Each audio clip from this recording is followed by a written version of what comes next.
2, 1.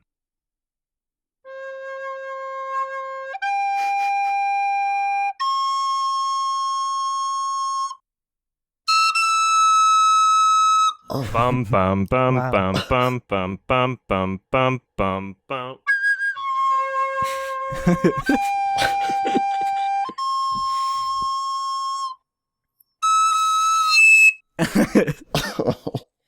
You're welcome. Thanks for that. Hi, everybody. This is Sardonicast.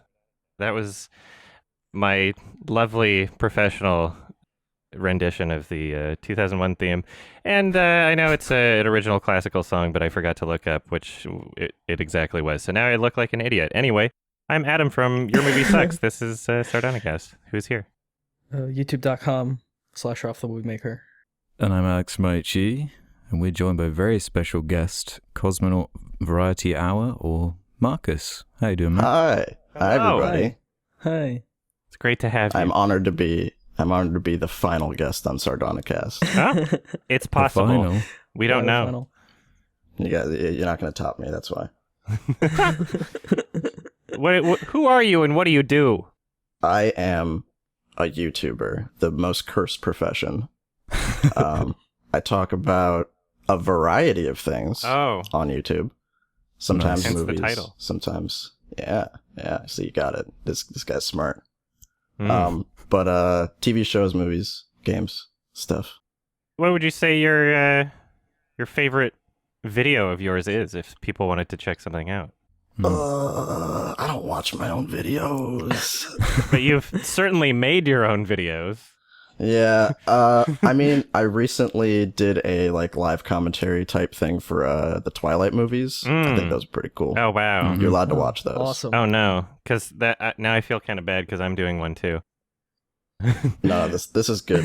We need more Twilight Yeah. commentary. You know, nobody's I agree. ever talked about Exactly. that movie. Yeah, Those movies are really funny. as I'm discovering now because I had never seen them before. Yeah, I hadn't either. They're fucking crazy. There's some Yeah. shit in that movie that's like wacky. The last one's my favorite. Yeah, I avoided them when I grew up. It was difficult. Actually, not really. It was really easy to avoid them. You can just choose not to watch them. Yeah, exactly. Here's a question. I've noticed that some of your videos have the word quickie in the title. What's that all about? Oh yes. So I knew this was going to come up. This is the real YouTube drama. The first argument of the podcast. Before I actually watched your videos, I was doing like a sex thing with my quickie title. That's what I was thinking too. I was like, it's kind of Yeah. like a pun double entendre sort of thing. Yeah, it was like a sex thing. Okay. And then I was like, oh, YMS. Oh, he has a quickie thing. And then it didn't connect in my head for a while until someone on Twitter was like, you're copying YMS. And I'm like, oh no. Yeah. I hope not. I would never be that restrictive on art that I would actually give a shit. Yeah. I was just bugging you. I'm glad. And I'm about to do a Twilight commentary now, so whatever. Yeah, and you're going to owe me a lot of money for that, but that's okay. The inventor of the Twilight commentary. Yes. So, Marcus, Yeah. do you have any favorite picks you could kind of throw out there to kind of give a vague overview of your general taste for somebody who wouldn't know you? Like on Letterboxd, like, you know, you choose your top 4 favorites type thing. Like what would you have on there? Well, I don't know what my favorite movie is anymore. I'm kind of like at like a moral crossroads with like movies that I think would be my favorite. Yeah. Because part of me wants to be like, I really like Kung Pao, and I think that's probably my favorite movie. I know, right? But I don't want to be able, I don't want to say that all the time because people think I'm joking, but I'm not joking. I think that there's a difference between saying something's your favorite movie and saying like, oh yeah, this is like The best. Yeah, the best. The I think that best, those two, the ways you can phrase that are just completely different things. Like Yeah. Lion King's like one of my favorite movies of all time. I don't think it's like one of the best movies ever made. Maybe one of the best animated movies ever made. I still think it's great. I would say that about Lion King. Okay, great. But yeah, I like I think Unbreakable is probably one of my favorite movies too. I like that movie a lot. That's like the one M. Night piece that I get behind. Mm-hmm. What did you think of Glass then? Oh no. I did not watch it because I didn't want Oh, really? my You didn't even- perception to be ruined. No, I was like, I'm not watching this shit. If you like Unbreakable, that is the right choice. Yeah. Yes, I figured. I'm like, from the trailer, I was like, I'm not watching this Avengers shit for like a movie I actually like. I don't want to do Bruce that. Willis. Well, how did you feel about Split then? I like Split. Yeah. I thought it was cute in Split. I was like, okay, I'm fine with that. Mm-hmm. That's like a cute little. I thought he was going for like a. I guess I gave him too much credit. I thought he was going for like a, like kind of like a tongue-in-cheek jab at like the post-credit Marvel type thing. I didn't think he was gonna do anything with actually it. follow through, yeah. Yeah, they actually did it. Yeah, I thought it was just gonna be like a cute tease to kind of like, because it's like, it's a superhero thing. Thought he was like adapting, how superheroes have grown in the media or whatever. I don't know. I gave him too much credit. He turned into Avengers thing. I was like, I'm not watching this. So. Yeah. Maybe he wouldn't have Yeah. if people didn't unanimously love Split, because that really brought his that's ego true. back up a bit, Yeah, he started doing weird shit again after that. Yeah. Yeah, any Bruce Willis movie nowadays you want to stay away from. They're Yeah. just not, they're Yeah. usually Yeah. not good. They're like a cash grab. Yeah. He's definitely not trying anymore. No. He's given up. He has a new one, Hard to Kill, that's like really bad. Yeah. Oh, I saw the poster for that. I think Yeah, it got a looks, 0% or something. Oh wow. That's an achievement. Mhm. I feel like that should be that's like an earned thing, because I feel like you could try to make a movie that's so horrendously bad and still not get 0%. Like, even if you attempt to Yeah. get that on Rotten Tomatoes, like, somebody's bound to be like, oh, this is glorious. Like, I don't even think The Room Yeah. has Yeah. 0% on Rotten Tomatoes. Yeah, it's quite a statement, isn't it? Yeah. Mhm. It's the best achievement you can get as a filmmaker. Achieve the impossible. Back to pure good zero. movies. What's like another one that you consider a favorite? I think a very underrated movie is Journey to the West by Stephen Chow. Oh, awesome. Stephen That's Chow. It's Okay. really, really good. And I don't know anybody who's seen that movie. And I really want to. I'm going to make a video on it one day probably. But Mhm. I love that movie. I like Wet Hot American Summer. I think it's like my favorite comedy. Oh, yeah. That's on my watch list. But yeah, I used to really like the original Blade Runner. But then the sequel kind of made me realize that the original could use some work. I really don't like.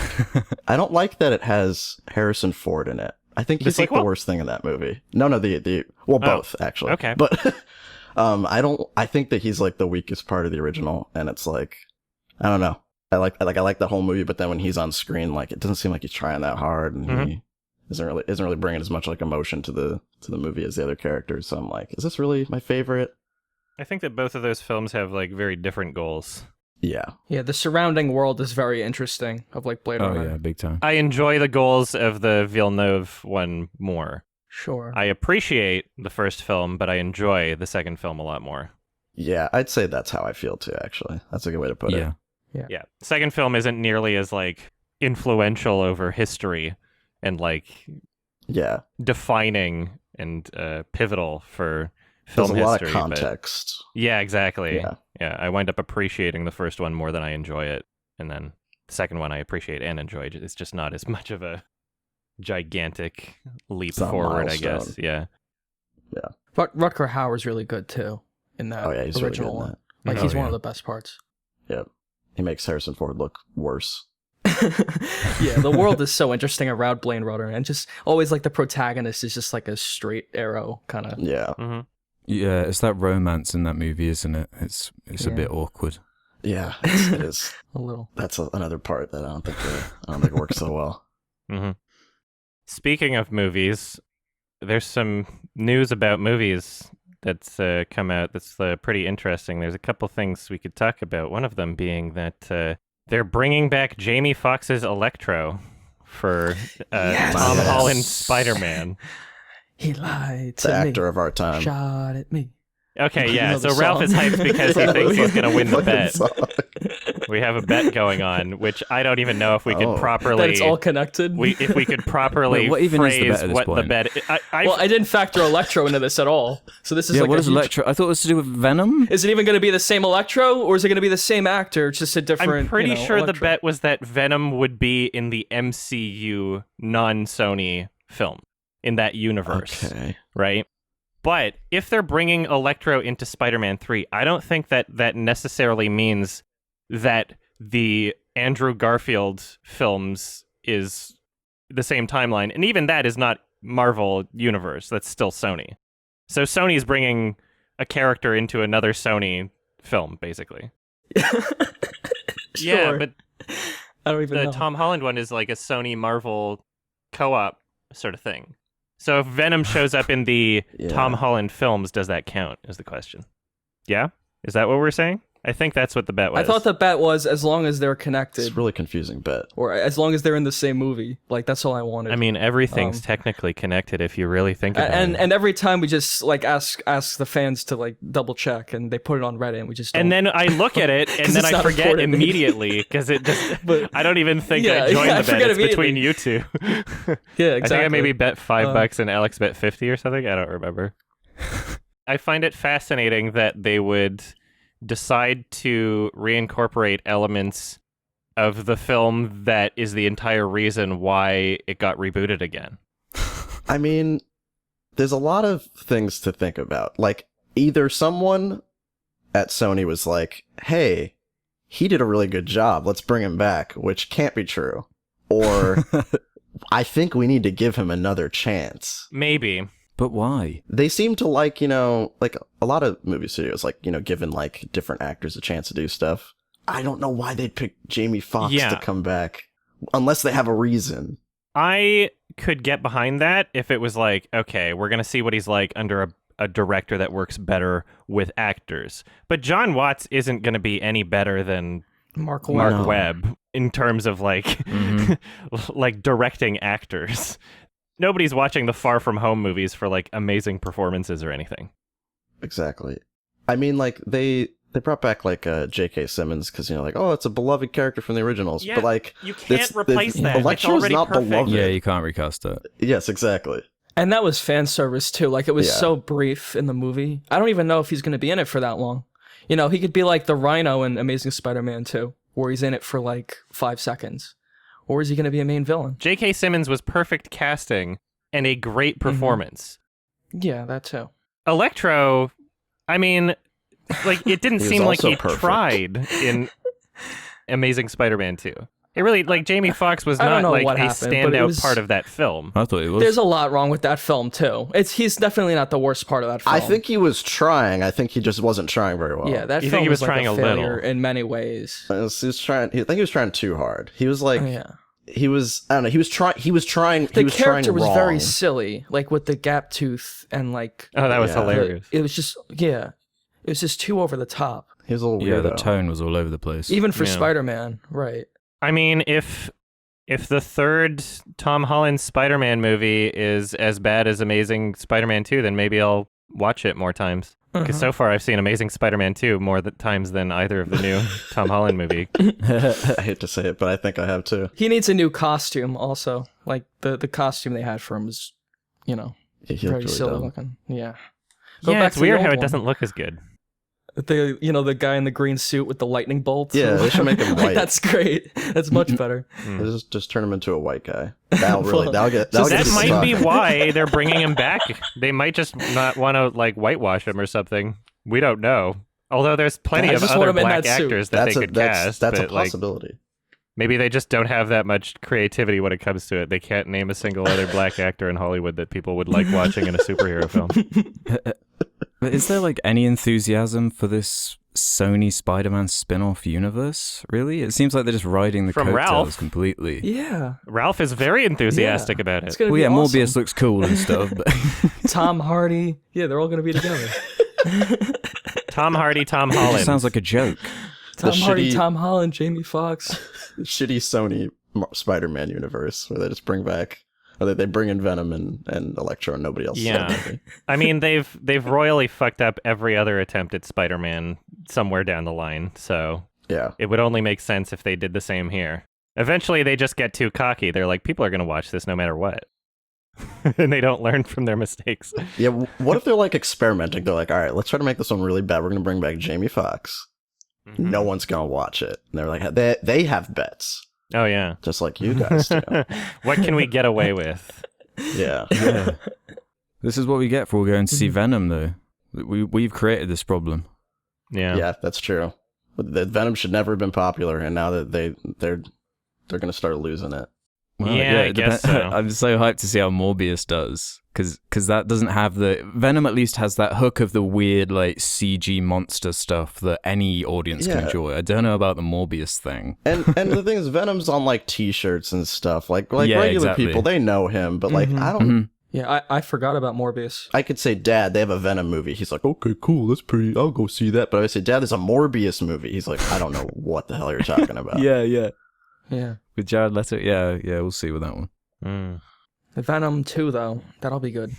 Oh yeah, Let There Be I Carnage, know. right? Oh my god, that title's With, so good. I wonder if they'll change that. Yeah, Woody Harrelson. Isn't Gollum directing? Oh it? yeah, I forgot about that. In a Ronald McDonald wig. Yeah, weird afro. But I Woody think these Harrelson. movies are great. Like, I can't wait to see where this goes. And we still have those, the Spider-Verse movie, and they could still make more of those. They could and those put are actually Tom good. Hardy in those. Yeah, that's what they need. Yeah. I Tom always said Holland and that. Tom Hardy in those. Yeah, they'll do a live action version. They'll cross them over. I was thinking it would be like super cool because like Spider-Man has this history of there being like comic books where, you know, there's alternate universes and like different Spider-Mans just like interacting with each other. I always thought it would be fucking hilarious is if they did a live action version of this and they had Tobey Maguire, Andrew Garfield, and Tom Holland in the same film. That would be fucking awesome. Don't tell me that people wouldn't see that. That would be so Unironically, cool. people would actually really be Man. into yeah, that, yeah. yeah, people would like that. Give me power in Hollywood. I will make hilarious things happen. They should just have one scene together. People would see it. People would see it. They genuinely would. Yeah. Don't tell me that wouldn't sell like hotcakes. These movies are, like, they're very tongue-in-cheek and very silly, which is why I still enjoy them, despite, like, Woody Harrelson and all this nonsense that's happened. It's called Spider-Man. It's goofy as Right. hell. Mm-hmm. Mm-hmm. What's the other big news story? The other bit of movie news that we have going on here is Moonlight director Barry Jenkins is now signed on to direct the quote-unquote live-action sequel to the quote-unquote live-action 2019 piece of garbage that they call The Lion King. Yeah, what? It's the animation's so realistic it's not animation anymore, basically. Yeah, it's just like real life. It's just like I'm there. Yeah. And there are sources, so like MTV, this article here is saying that it's a prequel.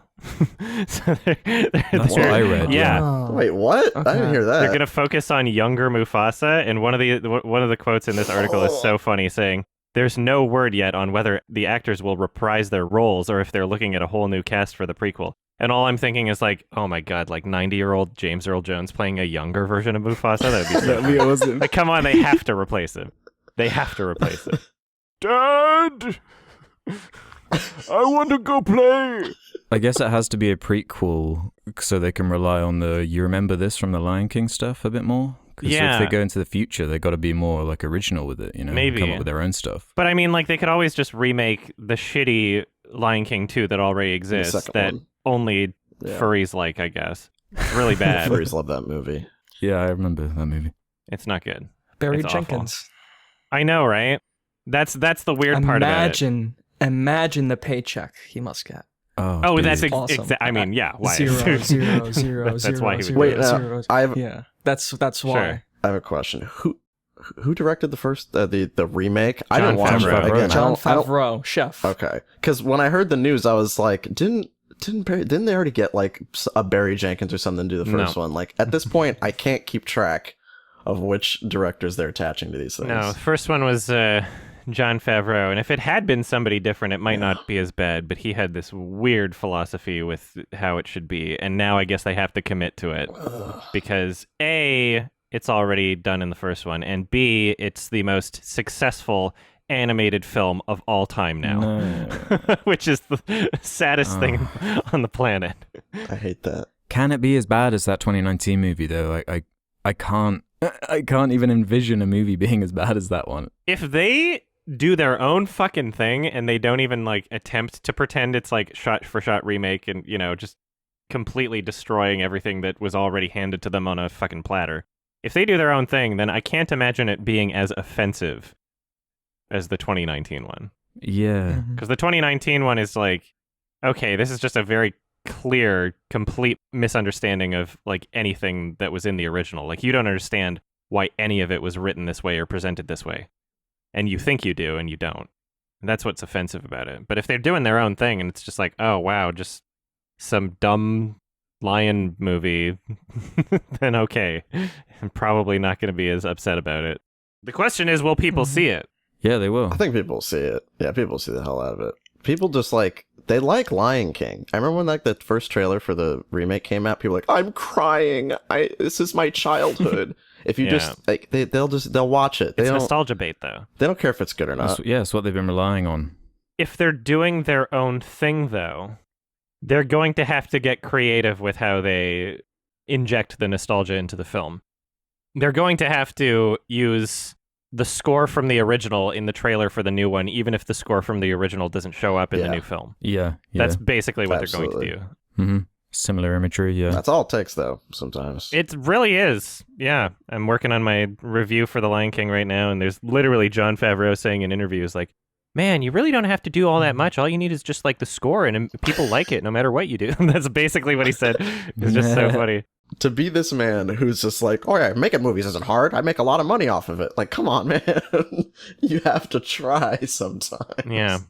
Are we going to get a prequel to Mulan? The new one? Oh, I hope so. Or are they just going to forget about that That wasn't nearly as successful, though. They tried different stuff. That's dangerous waters for them. I mean, there's a few reasons why. Yeah. Aladdin 2 or Aladdin prequel about Will Smith's genie. I think Aladdin could probably get a sequel. That was pretty Yeah, successful. that's $1 billion. But with Mulan, though, the Disney Plus, they tried the $30 early model thing, and like no one Did bought that it. work So out? I guess Yeah. no, I don't think it was worked out because the new Pixar movie's coming straight to Disney Plus without any extra money. Yeah. So, Oh, that's interesting. and that'll be much more popular, I'm sure. Yeah. If it's more lucrative to think about how many people are going to sign up for the platform to watch the movie rather than how many people who already own the platform are going to purchase the movie, then, that makes sense. Streaming is very lucrative, which is why everybody has a streaming platform now. Yeah. Yeah. People forget about their subscription, don't they?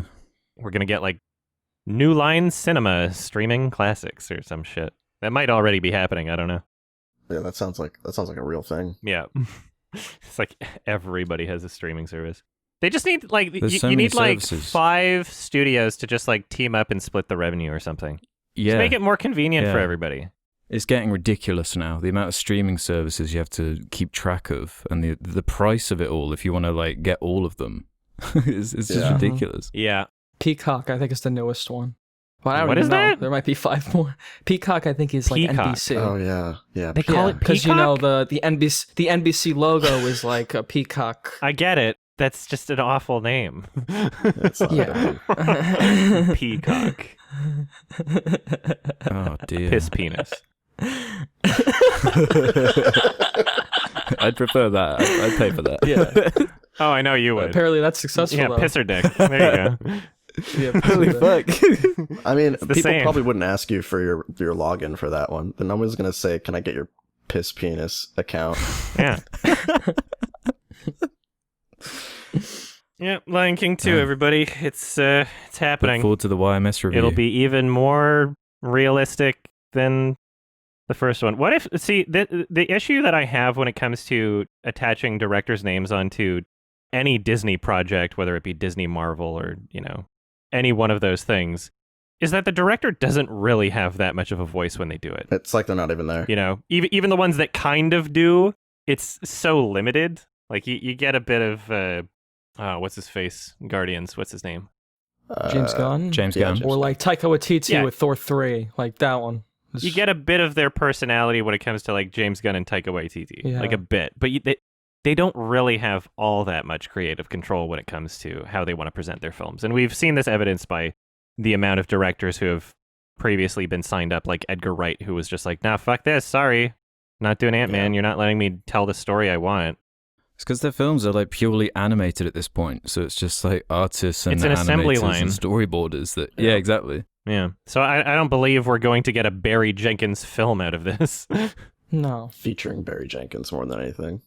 The directors don't even really shoot the action scenes anymore for Yeah. the Marvel movies. Like, they have like second units do it, or the VFX crew does it. Exactly. Because like that's why they're able to get directors that don't have a huge background in these special effects to direct these movies. It's because they have a whole bunch of other people helping them out. They're not going to leave all that responsible to people unfamiliar with that part of the process. Yeah, but directors like James Cameron, they really understand that stuff, and they work with those, or Ridley Scott, or directors like that. I feel like they would make a good superhero movie. I would like them to direct something like that, but I don't think they want to do things like that. Yeah, exactly. I mean, I don't know. James Cameron is basically doing that. It's just his own property. Movies. Yeah, his own. Yeah, He made his own superhero. Yeah, which is same genre, kind of. Yeah, could have done that with Terminator. Yeah, everything's just one big extended universe clusterfuck. Everything gets a sequel. Everything gets connected. Yeah. We're just at the beginning too. Yeah. What if they start like connecting all of these like Disney properties? What if like The Lion King and Aladdin are in the same world? There was like a show for that. It was like House of Mouse. Where like, oh yeah, that like or like Kingdom Hearts, I guess. Oh yeah, yeah. When there's a House of Mouse movie, then maybe I'll go watch it. Mm-hmm. Oh, and in Wreck-It Ralph 2, did you guys see that? There's like the princesses bit where there's all the princesses. I could see them doing a princess movie or something at some point, a crossover. Yeah. How much can they get away with is the question. Well, we just talked about Lion King. If everything's on Disney Plus anyway, it's like, I don't know. You can just dump things. Yeah, true. Maybe they'll just make worse content and not give a shit. It's Disney. Well, the track record ain't great so far. We got Artemis Fowl. We got Mulan. What else is... They just announced that they're dumping Soul onto Disney Plus without any theatrical release. That's wild. Yeah, Soul's getting some good reviews though, so I'm hopeful for that. That's actually Pixar. I mean, most Pixar movies get good reviews though. Yeah, that's true also. So I'll take it with a grain of salt. But it'll probably be a bit more creative than Mulan or Artemis Fowl. Yeah, it's like an original idea. Artemis Fowl seemed like it was in a pipeline for like 5 years. It's like so long. they've been working on that movie forever. I'd be shocked if it were less creative than Artemis Fowl. Really? I would be shocked. In terms of the cinematography of the action scenes when it was like going with the wide angle. Yeah, I would be shocked if it was worse around. than Artemis Fowl. I'm not expecting that. I don't know. I have more faith at Pixar than I do the people that made Mulan or Artemis Fowl. You don't like Kenneth Branagh? No, not recently. He's a good actor. He's a good actor. Like in Tenet, he's awesome, and in Dunkirk, he's awesome. What's that movie where the guys are on the train? Ray is on the train. Orient Express. Yeah. Oh god. Right? Daisy Ridley. It's funny that just, didn't even click in my so mind. boring. I saw that. It's just so. It's the most Yeah, boring It's the movie. I've same. ever It's forgot the about same movie as the one from like the '60s, I think, which I had seen. I'm like, okay, it's the same movie. Why are we making this? Yeah. And now they're making another one where they're on a boat, and it's the same poster. Oh my god. I forgot what that one was called. So if they're gonna do Lion King 2 and try to do their own new thing, they're gonna have to make some new music. Yeah, that's what I was thinking. They'll probably get Hans Zimmer and Pharrell Williams to do the score. That'd be great. What about Beyonce? I don't think Beyonce is gonna be a part of it. They're not gonna. I really pay doubt for it. Beyonce. She didn't seem like too hyped to be a part of the original. She was just kind of there. She didn't really put her best efforts into it. I think she wanted to get a Best Original Song Oscar nomination, and that's why she did it, and then she didn't. But that song is so bad. Yeah. It's like the most laughable part. Yeah, I watched the Black is King thing, and I enjoyed every song but that one, and that was the one they closed on. I was like, holy shit. It's like, everything sounds inspired on this album except that one song. I wonder why. Which is like the polar opposite with Eminem and Venom. Yeah. It's like, that's the one song that fucking rocks. That's the song. of the Is Eminem going to do a new song for Venom 2? He better. I fucking hope so. Carnage! Called Carnage. Yeah. Yeah, Carnage song. Oh, come on. I will start a change petition if he does not. Do it. Please, Eminem, come back. I We want need like you. the worst song. I want him to like collab with like Limp Bizkit or something. Yeah. That would be pretty epic. All right. Anything more to add about Lion King 2 realistic movie? Just that The we're all prequel. hyped for it. Yeah. Yeah. Lion King subtitle. It'll have like a under thing. Lion King, the beginning. Rise of the Lion. Oh, yeah. I'm happy he's getting tons of money to direct a movie. That'll be the subtitle. Great. I'm happy Barry Jenkins is getting tons of money to direct Just a bunch of dollar signs. Yeah, hopefully it means he can make whatever project he wants. It's like a hip-hop album. It's just Lion King. It's just a bunch of dollar signs, like gold-plated. Oh, yeah. Okay, so I chose this movie for the four of us, that being the 1984 movie 2010, The Year We Made Contact, directed by Peter Hyams. Of course, direct sequel. Hams. Oh, is it Hams? I'm fucking with you. I'm sorry. Keep going. My enunciation is so bad. I'm willing just to take the L on anything. Don't trust a word I say. But yeah, 2001: A Space Odyssey might be. I don't know. After I rewatched it before watching this movie, and I'm trying to decide whether that was a huge mistake or not. Because I think it was a mistake. I think it is maybe the best film ever made. 2001. It might just be recency bias from watching it again just right now, but it's impeccable. It's immaculate. So following it up is just a gargantuan uphill battle that I don't even know why anyone on a conceptual level would even attempt to, even begin. So with that in mind, the story is actually fairly simple. It picks up straight after 2001 with Roy Scheider recast as the character from 2001, the kind of research guy from the middle section of the movie. This really confused me at first. I didn't know that was a character from the first, actually. I only found out because I was looking at IMDb and saw that their names were the same. Okay. Like the character names were the same. So I was like, oh, I guess it's supposed to be the same character because you wouldn't know really otherwise. Yeah. From the actor's performance and the mannerisms and everything. He's kind of doing his own thing entirely. Everybody else they recast. Yeah. Like Hal and fucking Dave. They recast the same people for those. Did they recast Hal? I thought it was the same. I thought it was the same. And same with Dave. Sorry, that's what I meant. Recast as in, oh my god, I don't know why I said it that way. As in, reprised their roles. I see what you mean. They cast the same person again, is what I meant. Technically, you would be right. Yeah, so that adds to the confusion. Yeah, I just made it more confusing. I'm sorry. No, but in the movie, those two characters are the same, but that character's a different actor. That was confusing. Yeah, as if it isn't complicated enough. Just as a baseline, this is my understanding of this kind of property, right? So there's the original film, which was produced at the same time as the book 2001, kind of worked together. Yeah. Mm-hmm. Oh, really? Yeah. For the release of that, yeah. Wow. Then the writer of the book wrote 2010 and two other books, and the only other one, well, Kubrick wasn't interested in directing any other, 2000 plus movie. So I guess Peter Hyams took control and made the antithesis of 2001 to me. It's much more Hollywood. It's much more, I don't know, it kind of takes away a lot of the mystery aspect and the interpretation side. It's a lot more. It's not the same. Yeah, it's a lot more exposition heavy. It's basically it's directed in a completely opposite approach, and I don't know about you guys, but I found it to be pretty bad. At times, it was not good. The visual effects were definitely pretty bad, like especially compared to the original. The fact that it came out like 20 years later, floating in space parts. Yeah.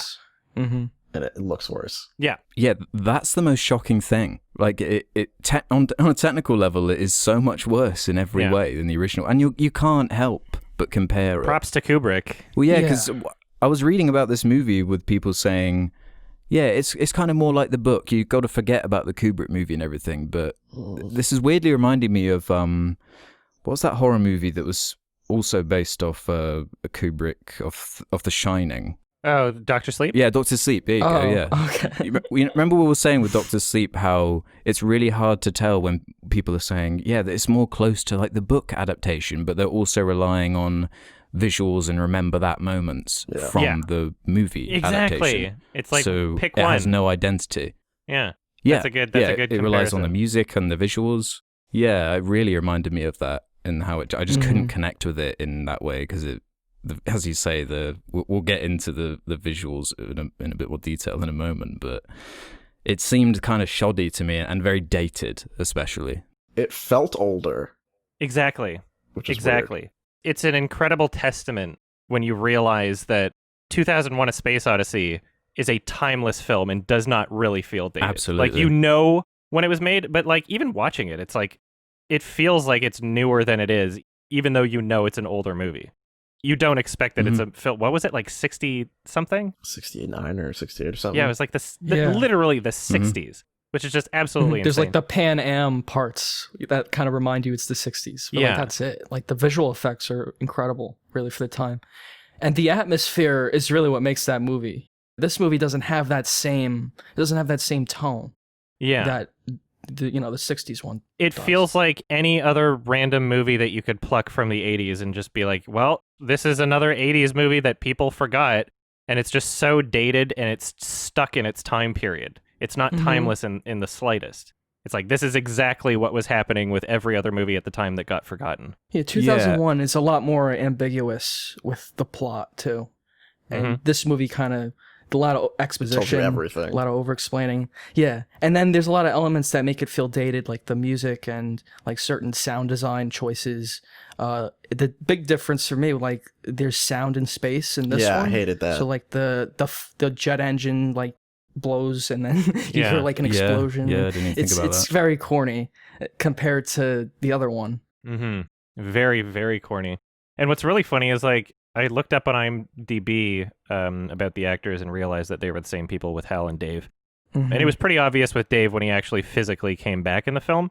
But at the beginning, when they had that line where they keep repeating it throughout the entire movie, my God, it's full of stars. Full of yeah. stars. I'm like, did they recast?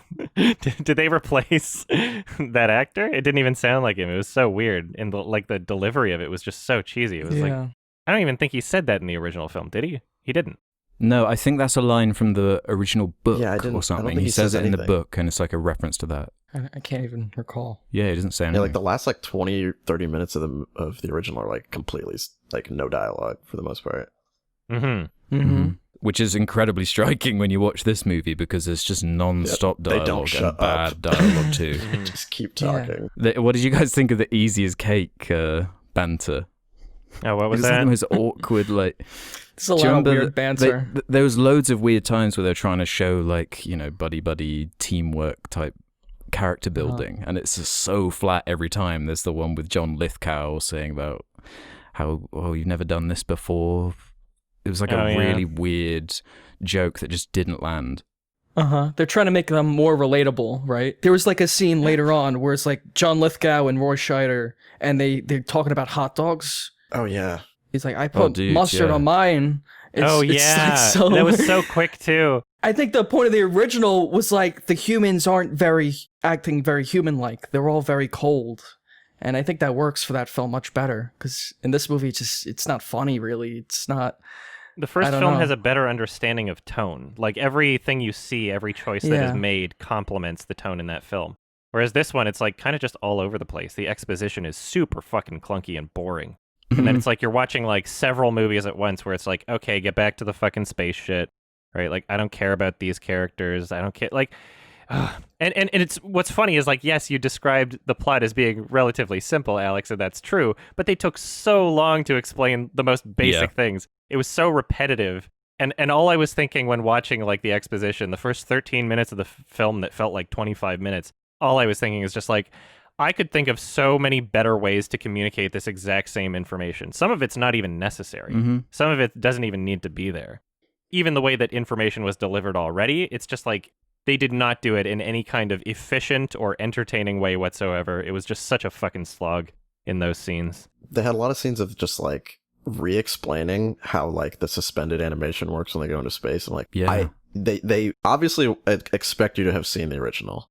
And like, this is a major thing that we already know, yet there's like 3 scenes explaining like, oh, I'm gonna go to sleep and then I'm gonna wake up later.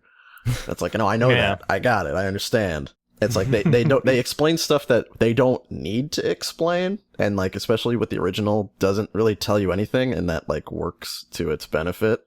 And especially with the ending, like the ending of the original, you don't know what the fuck's going on. and it's up to your interpretation. Whereas in this, they just tell you like, oh, here's what happened. They made another son. Yeah. Yeah. There's voiceover narration so bad. quite often. Oh yeah, it was reminding me of the shitty Blade Runner cut. Yes, that's Yeah, that's exactly what I thought. We were talking about Blade Runner earlier, but it's not even like explaining anything most of the time. It's I know. just like this vague. The answers are bigger than the questions. It's like just a bunch of nonsense. I think it was probably just in the book, and they just wanted to, they're like, why not? We'll just include it here. Yeah. And what's funny is like some of them were in scenes where, okay, so he's walking along that like space bridge from one, that portable bridge from one ship to the other. That scene would have been so much more effective just without that voiceover. Yeah. Because like you'd be able to absorb what's happening. Like the visuals are good enough in that scene too. The visuals weren't bad in that scene. Like you could have something really atmospheric, but they just butchered it. They took it away. They completely just fucked up any opportunity at having something that was as much of an atmospheric experience as the first one, or just even atmospheric in general. They didn't understand tone. That really hurt it. They didn't really know what they were going for. Yeah. There's no mood to it. There's nothing to get you intrigued into it. Like that original movie, like you can't keep your eyes off it. It's so original, and this is just so derivative of just an 80s blockbuster, as you say. The first film is also like really symphonic. Yeah. Especially in the way that the music was used. And what's so embarrassing about these callbacks and sequels, and it's so funny because we see so many of them today, but it was just as much of a thing in the 80s, even if there weren't as many of them. Yeah. You have like the opening credits and even the closing of this newest of the 2010 film.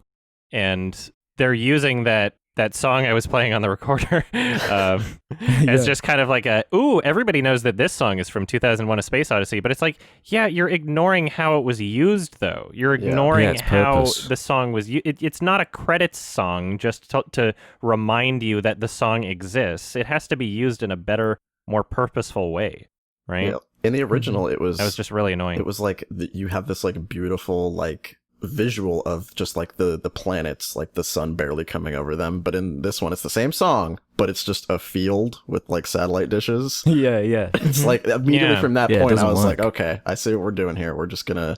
And it's the introduction. It's too. the first like thing. the start of the film. And think about being in a theater in the 60s with the loud speakers and the huge screen. It's like epic. And in this one they just it's like they plopped in halfway through the credits. Do you remember the scene where Dave Bowman comes back and visits his wife on the TV? Oh God, yes. Can we talk about that? Sure. I thought that scene was very scene. corny. Very corny scene. It was funny. It demystifies the original a lot. Mm-hmm. He's just walking around. What's gonna happen? Something extraordinary or whatever he said. Something wonderful. I don't remember the line. It's just really on that cheesy. demystifying line though. How did you guys feel about the way they kind of explain Howl's motivation from the first movie? It's like the programming? Yeah, they go out of their way to explain why the first movie happens in the way that it does. That's just really removing lame. all of that subtlety and nuance from it.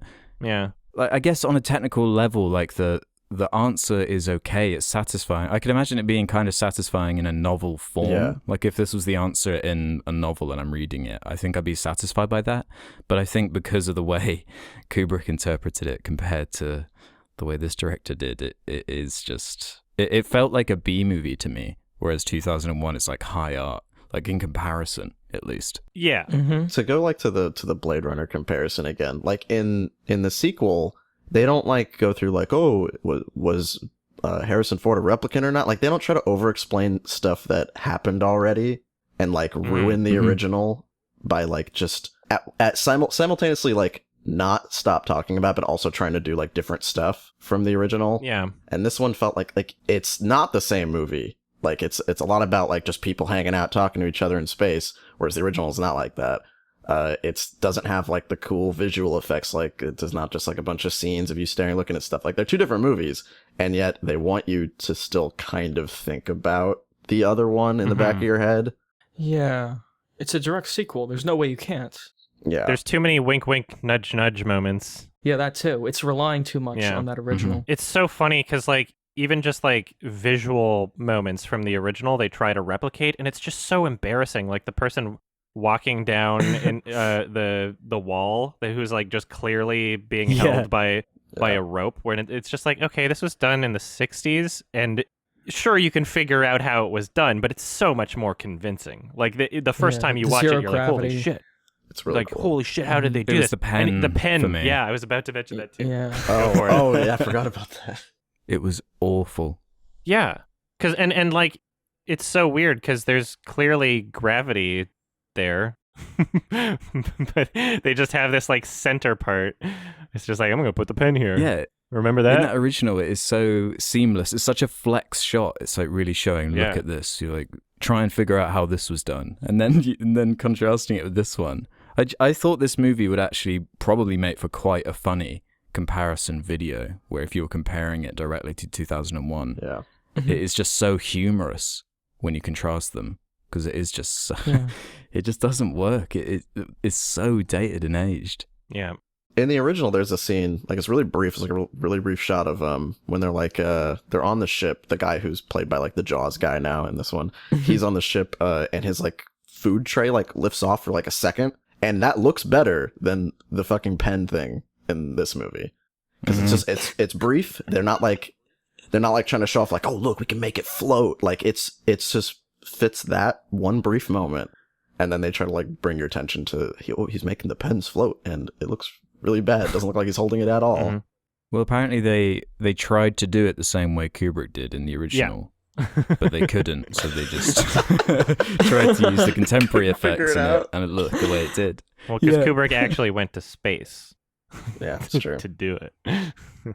In a way, this movie is an awful experience, but I don't think it ruins the original. I think it just gives me more appreciation for the original. Yeah. Because I think it's particularly fascinating just how much I cared about the characters in the original when I knew, I guess, less about them, but they were just more consistent and more defined and more relatable and had more character to them. Whereas in this film, they spend a lot of time on these characters, but things are just so fucking all over the place. You got that moment where like they're doing the almost crash landing sort of thing, and then this random female character comes and they cuddle while they're falling, and that never gets brought up again. And it's like, wait, is this supposed to be like almost like a relationship thing that's getting developed here? And then they just completely forget about that.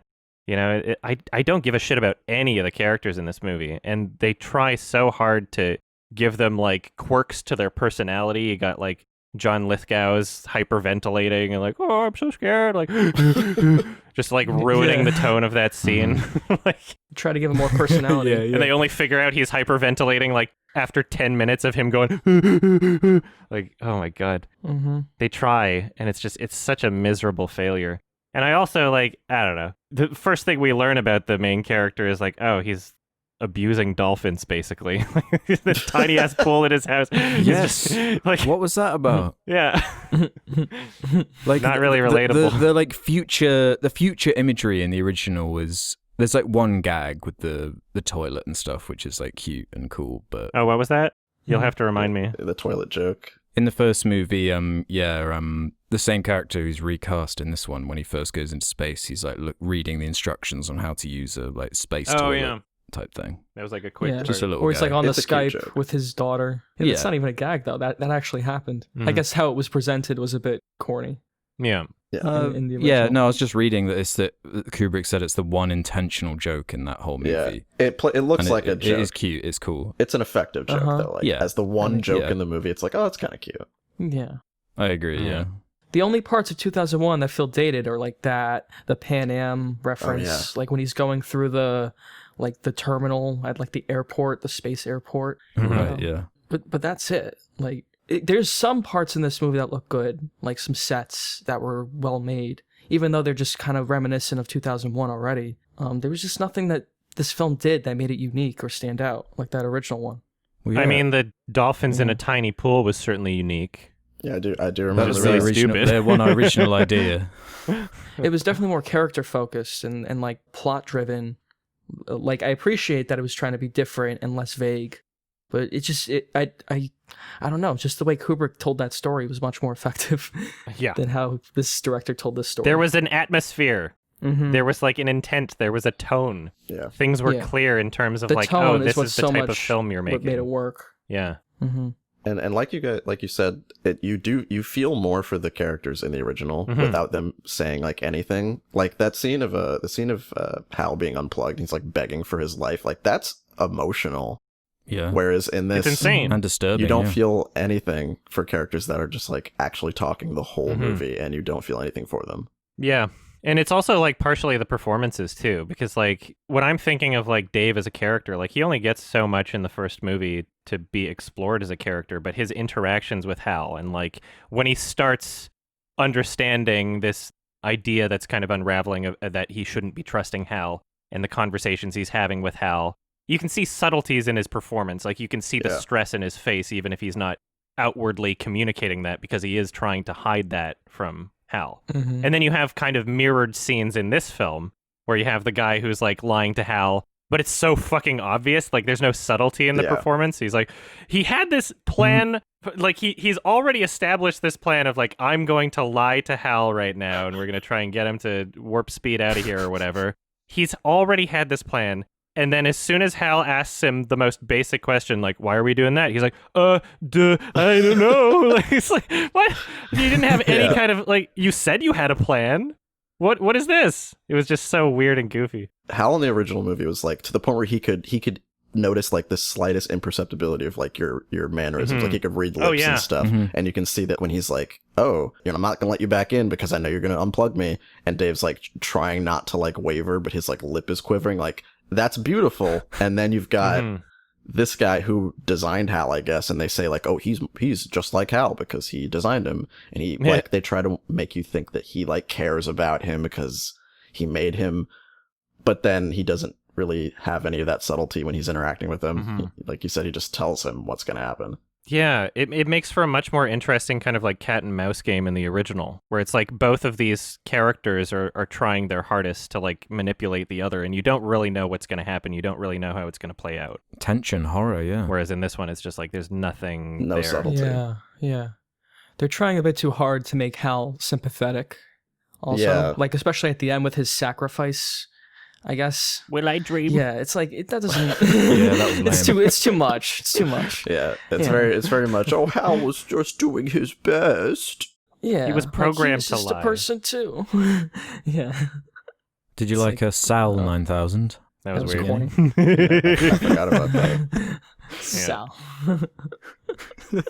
But no, for me, going back to the special effects, that was really what was stopping me from getting engaged with the movie, because the combination of the like live action scenes and the special effects, there was this weird like cropping thing going on where, I mean, I can just read I saw that too. Yeah, and I was like, is this my TV? Have I just got a bad copy or something? But apparently the special effects for 2010 were filmed on 65mm film, and the live action scenes were filmed at 35mm. Oops. And due to the differences in the size and ratio, there's a noticeable cut-off area at the side of the picture during the space scenes.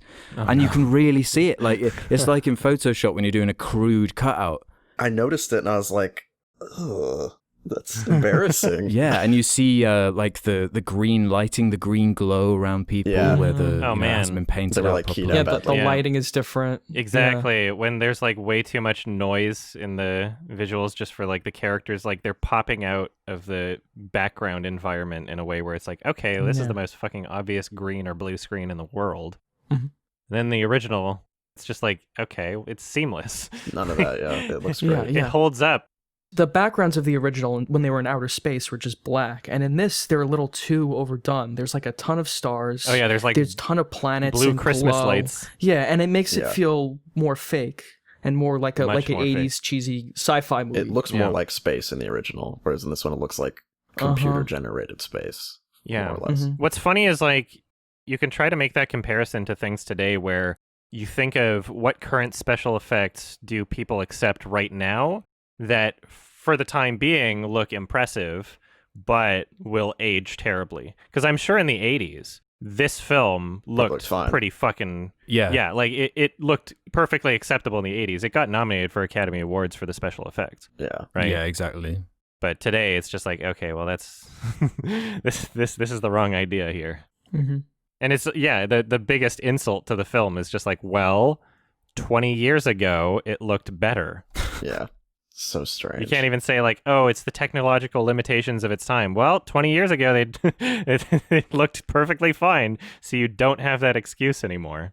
All it says is like they just couldn't do it as good as the original. Like that's the only thing that it proves is that like they tried and they didn't do as good of a job. It's almost like Kubrick is a better director than Hames. What does he make? What's that guy even done? Exactly. Timecodes. Exactly. Oh, okay. There you go. Yeah, obviously so, worthy of directing the 2001: A Space Odyssey sequel. Yeah, I wonder if the director was like, I passionately want to make this, or if it was an IP that the studio had and was like, okay, who can direct this sort of thing? You know? Yeah. I wonder which one of those it was. I don't know. I feel like I'd be kind of nervous to direct a sequel to 2001: A Space Odyssey. I wouldn't want to do that, even if I like really liked it. It shows a bit of naivety. Yeah, there's a lot like you have to live up to. It's too much pressure, really. Yeah, the way to do it is like how Nolan did it with Interstellar, where he's using what he likes about the original and making it into his own thing while oding it. Yeah. Mm-hmm. Man, when Dave in the original goes through that like trippy color sequence and all these like flashing lights and everything, Yeah, it's just so well done. And then you have almost what seems like an attempt in this film of like, oh, flashy lights, but it just looks like carnival circus. Yeah, it looks like crap. Like, and the interior of the ship just has all these like way too many lights going on, way too many like red buttons and shit, just like distracting the entire atmosphere and mood and setting. It's just overkill. Did you notice some of the weird shoddiness with like? Do you remember early on in the movie there's like a future car that's driving down a road? And the future car like can't even drive in a straight line. It like can't stay centered. It like veers off into the middle of the road. And so what? Oh, the main character has he's just got some weird quirks to his performance. Like it seemed like he wasn't given enough context as to what was really going on. Like there's lots of scenes of him sat at computers, like clearly not really understanding what you should be doing on a keyboard and just like laughing and just strange things. I just kept saying to myself, like, this is a weird movie. This is weird. It's the fact this exists is weird. The fact like nothing about it works is weird. Why does this exist? Like another thing that's crazy about it is that just the level of dedication they went to despite that. Like Kubrick destroyed all of he didn't personally destroy, but he got all of those original like models from the original film destroyed after making it, so no one else could use them again. So the crew for this movie took like screenshots effectively and rebuilt like sets and models just using the imagery from that first movie, which is like so much work. And then in the end, the effect shots don't even look that great. Yeah. It's just it's disappointing. I love how they used a clip from the original film in the Pan Am commercial. If you notice that. Yeah. Just one of the ship shots from the original they just put into the commercial and pretended like it was a part of that. Apparently it had some early CGI in it, this movie. It did. Yeah, with all the monoliths at the end. Was that there were some shots of like the planets that were CG it looked like too. Yeah, I guess there too. Yeah, the zero gravity effects I really had issue with. They didn't look, when they were plugging Hal back in, that didn't look as convincing as like the original one. Yeah, the way he would turn, it kind of just looked like he was on a wire or like some kind of rod. It was so obvious. It didn't look, there was like no momentum really when he turned. I mean, I just don't want to shit all over the movie. I like the cast. I think the cast is fine, and I wish it was better. I don't know. Yeah, I was desperate. I was trying to find things to like about it. Yeah, it's so average. I was. And it's hard to enjoy. I can't. Yeah. Is your daughter blonde? Good. My son likes blondes. Okay. That was a little weird. Christ, this thing is big. Yeah, it's just some weird lines. I'll be scared enough for both of us. Hot dog. There's this whole like Cold War kind of thing going on. the whole with and Russians. Helen Mirren's like a Russian. Device. Yeah. And it's supposed to, so is the movie like an allegory for that, like Russians and Americans working together, or like getting over like some kind of war? Yes, like the Cold War, I guess, is still going on in this universe. Yeah. One thing I said that 2001: Space Odyssey needs is more war. And it's a war subplot. Yeah. More action. Yeah. There's like a crash scene where like a guy flies across the ship and there's sparks flying. Yeah, it ends with an explosion. They're like flying away from it. Nice. That's what it needed. Yeah. So they send a message from Hal. It's literally coming from Hal, and he just sends the message over and over saying like, yo, don't land on Europa. You're not allowed there. And that stops the Cold War. Yeah. Everybody's like, fine. And they're like, oh, there's two suns now. It's like a Watchmen thing, like in the original Watchmen comic. Spoilers for Watchmen, but like it's like a big giant squid teleporting in will stop the Cold War. Like, I mean, maybe it's like something about like today's current events, but a worldwide like problem does not stop conflict, and we all know that now. So it's a lot sillier in retrospect. Well, and it's also like the original movie kind of covers similar themes with the the creation of intelligence and the creation of like war and using weaponry. That whole kind of idea is kind of explained, but you just have to get there on your own. It's a bit subtle. More. Mm-hmm. Yeah, it's up to your interpretation as opposed Subtle. to like periodically being told by the characters on the news like, it's just the backdrop. oh, now war has broken out and he has to go over to the other spaceship now because you're not allowed to hang out with each other so that he can have the plot device happen to him. So getting back to that whole transmission, was that like the whole point of everything that happened? I So guess. like, were they trying to say that like the events in the first film, them finding the monolith on the moon and then going to like near Jupiter, and then Dave getting sucked through and becoming like a timeless being or whatever, that was all for the sake of the monoliths just saying, yo, don't go to Europa. You can have whatever else you want, but that's ours. So that was literally like the whole point of everything that happened in the entire story. Yeah, I guess Is that so. what happened? Am I incorrect? Guess so. I think you're right. That was it. Okay. they kind Yes. of They couldn't have sent their own the ending message. shot is the monolith, isn't it? Like on the primitive planet, kind of the same way as 2001 opens, right? That's how this movie ends, which I guess is explaining the monoliths. They do what they do in the first movie, and they encourage intelligence, and they're like in Prometheus. They're like the life makers. Yeah. This movie needed some black goo. They multiply themselves in Jupiter's spot, and they do this thing where like the thing explodes and the ships are there and the ships have to get out of the way in That time. looks silly. And all I'm thinking is like, okay, Jupiter's well, was this going to happen regardless of whether or not Dave showed up? Like, what the fact that they showed Yeah, up what does he have to do with encouraged this event to happen? And they like it was all they needed. Hal? Did they just need Hal to like any computer to send the message? What does it even matter if like the humans know? Like if they were just hanging out and there was the cold, like they're doing their Cold War stuff, and then like a planet explodes, no, the same thing would have happened. Yeah. They probably would have gone up there and checked it out. And like, oh, there's some planets up here. Yeah, it's not clear what the goal of the movie, what like the purpose of the movie is. Like The entire story. what is Dave's like? Dave like ascended into like a god basically, but he doesn't. all God he does is baby. he tells people what to do sometimes, and Yeah. Yeah. He can appear on TVs. and- yeah. Visit his dying Things like mother. that. There's that line when they're trying to like figure out what's happening on Jupiter as they're multiplying. It's like, at what rate are they increasing?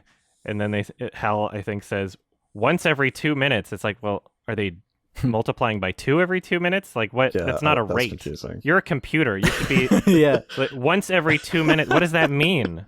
1 every 2 minutes? Or are they duplicating, like doubling every 2 minutes? Yeah, 1 every 2 minutes. That's not a lot. There shouldn't have been that many. They're increasing once every 2 minutes, but increasing by what amount? We'll never know. Guess not. Oh yeah, sorry, I just found on my notes the fucking calculator shots when there's that whole countdown. It's like going back to like, oh, he's got a calculator. Oh, that was so Don't bad. lose your calculator. I did get some good laughs from this movie. And then the dude stays there for way too fucking long. The entire scene where it's like, okay, you could have communicated this in such less time. There's no reason why you had to withhold the information to Hal that there was danger there. That would have encouraged him to go. That's what you want him to do. Why were you withholding that information? And then they just fucking leave while he's still outside the ship. He took way too long. So stupid. I've got a weird theory about this movie. Sure. Speaking of M. Night Shyamalan, Oh right? boy. Okay. I think he might secretly love this movie, and do you want to know why? Oh, yeah? You mentioned the hot dog thing, right? Sure. Remember another M. Night movie that has a random Yeah, hot dog The monologue? Happening. Yeah, but get this though as well. Mary Jo Deschanel is in this movie. Who Oh! else is in The Happening? Whoa. Her daughter is in that movie. Oh my That's God. hilarious. Coincidence? I think not. Maybe, yeah. This is 2001 if it was set in The Happening universe.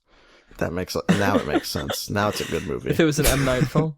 If Zoe Deschanel had the hot dog line, I think I would be more... I would go along with your theory. Yeah. Yeah. There's another thing I want to mention that was just in my notes, coming back to like just how the film is presented. There's dialogue between Hal and other characters, especially when Hal is first introduced. And the most glaring thing about the way it was presented in terms of how it's different to the original film is just the way that it was edited, the sentences and how quickly the characters respond to each other. Because there's a natural tension in the pacing in the first film when there's more space between the words that they say to each other, the sentences that they say, and you can tell that they're like thinking, and there's like a creepiness to Hal because he doesn't respond right away. Yeah. But in this film, it's just like bup, bup, bup, bup, just like a regular conversation, and it's like, wow, that's just a tiny little thing that you can do in the editing process that just adds so much. It's just the pacing. Yeah, the silence has added a little more tension to it, and then the ship ambience too. Like just the sound of 2001, the use of sound was so great. And this movie, it's very like lackluster, just like any other sci-fi movie you'd see. There was no attention paid to like even the minimal sound design in 2001. It was very minimal, very loud, very like lots of like anxiety kind of sounds, like sounds that would give you anxiety, like when the ships were beeping and whatever. And there's just nothing in this movie. It's just bland. The film also had that really shitty thing where everything's really, really, really, really loud in the loud parts and then really quiet in the not loud parts. I don't remember that being an issue with 2001. I don't remember having to constantly adjust my volume. I don't know. Yeah. The opening of the film was so fucking loud in this one. I would have liked to see this in a theater. I'm not going to judge the sound mix, really. Yeah, true. 2001 is really loud if you see it in a theater.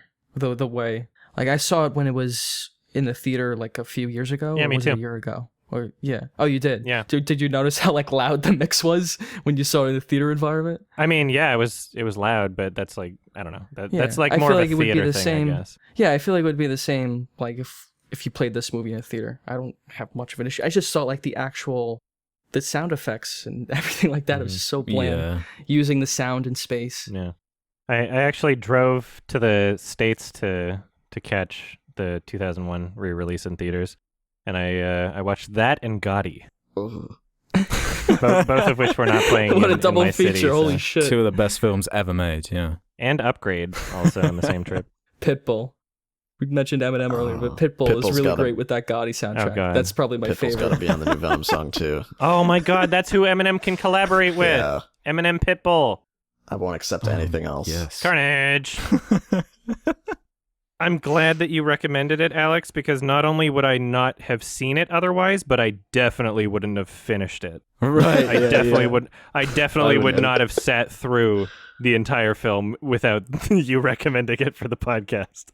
Well, yeah, I've always been curious about it because I remember finding it like years ago, like over a decade ago on IMDb and being like, what is this? Is this like some rip-off thing? But it's like, I saw John Lithgow there and like all these big actors. Like, it's a big production, and I guess for the time it was fairly impressive in terms of like a big Hollywood spectacle. But man, it does not hold up nowadays. I don't think it made that much money. Yeah, I saw it was up against David Lynch's Dune.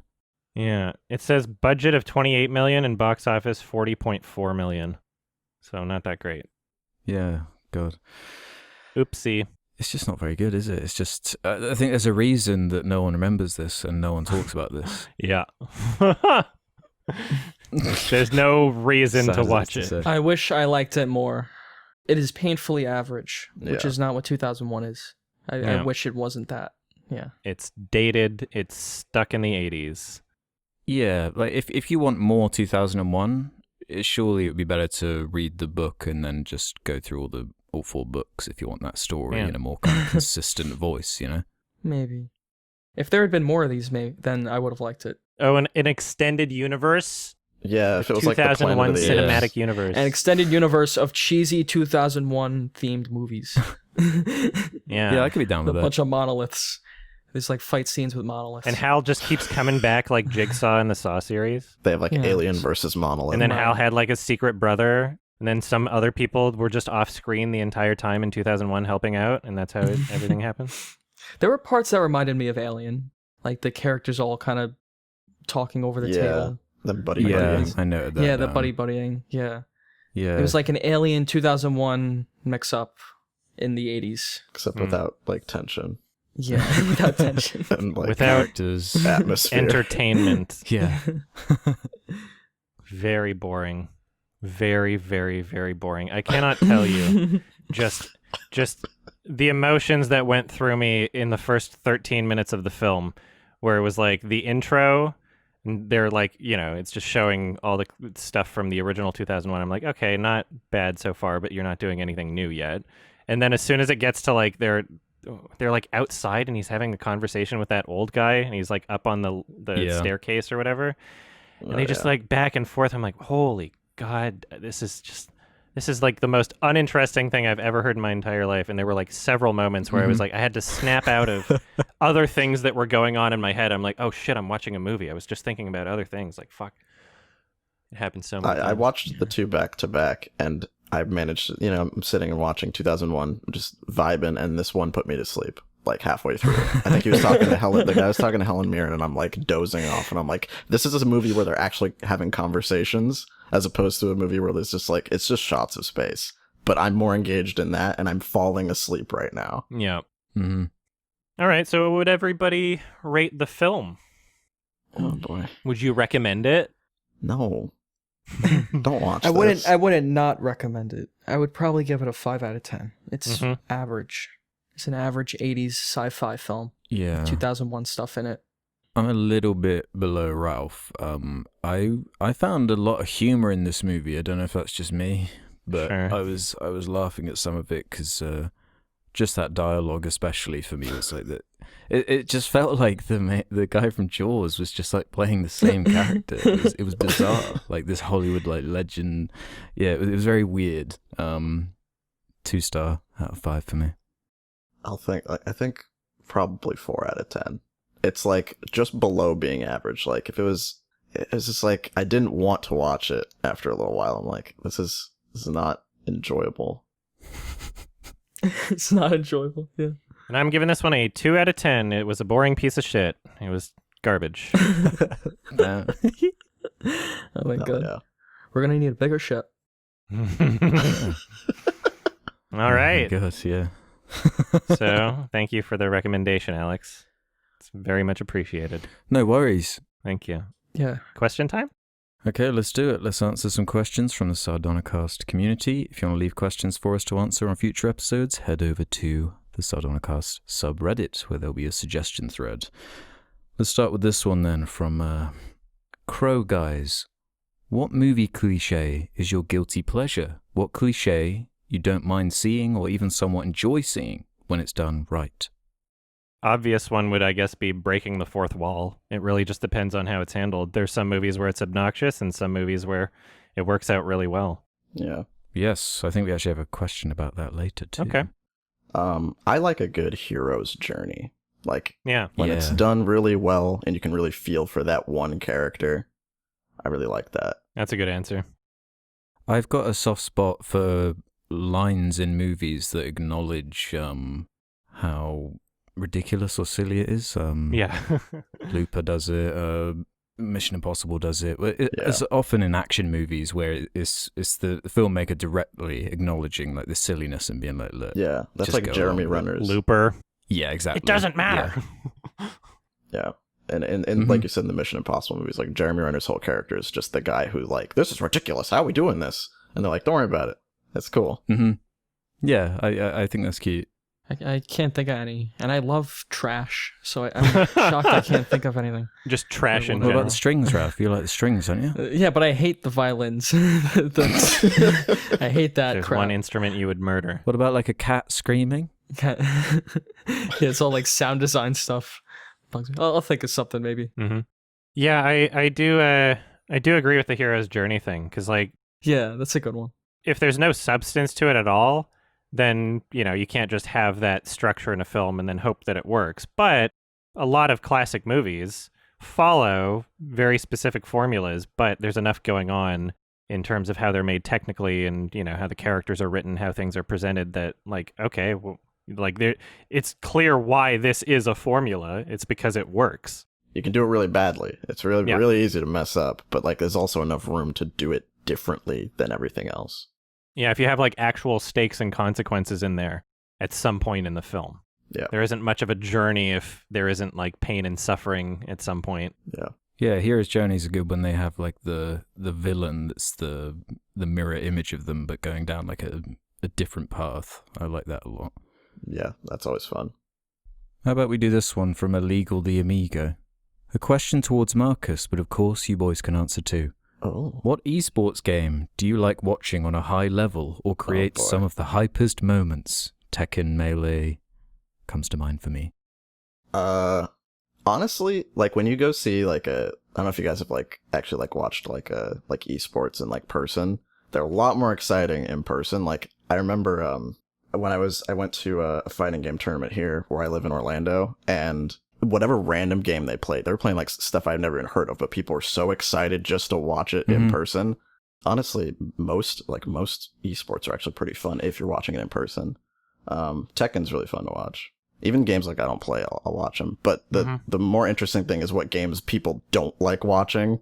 That's always really funny. Because at that same tournament, I was the Street Fighter Cross Tekken game came out, and it was so boring. People were like, no one was like, people were, like falling asleep in their seats because it was like 9 a.m. for the tournament. And they didn't even do the finals. They just decided to split the money because they know people didn't want to watch it. That's funny. Oh, wow. Yeah. Yeah, I'm not huge into the competitive gaming scene. I would much rather, if we're talking about speedrunners as a competitive gaming thing, then sure.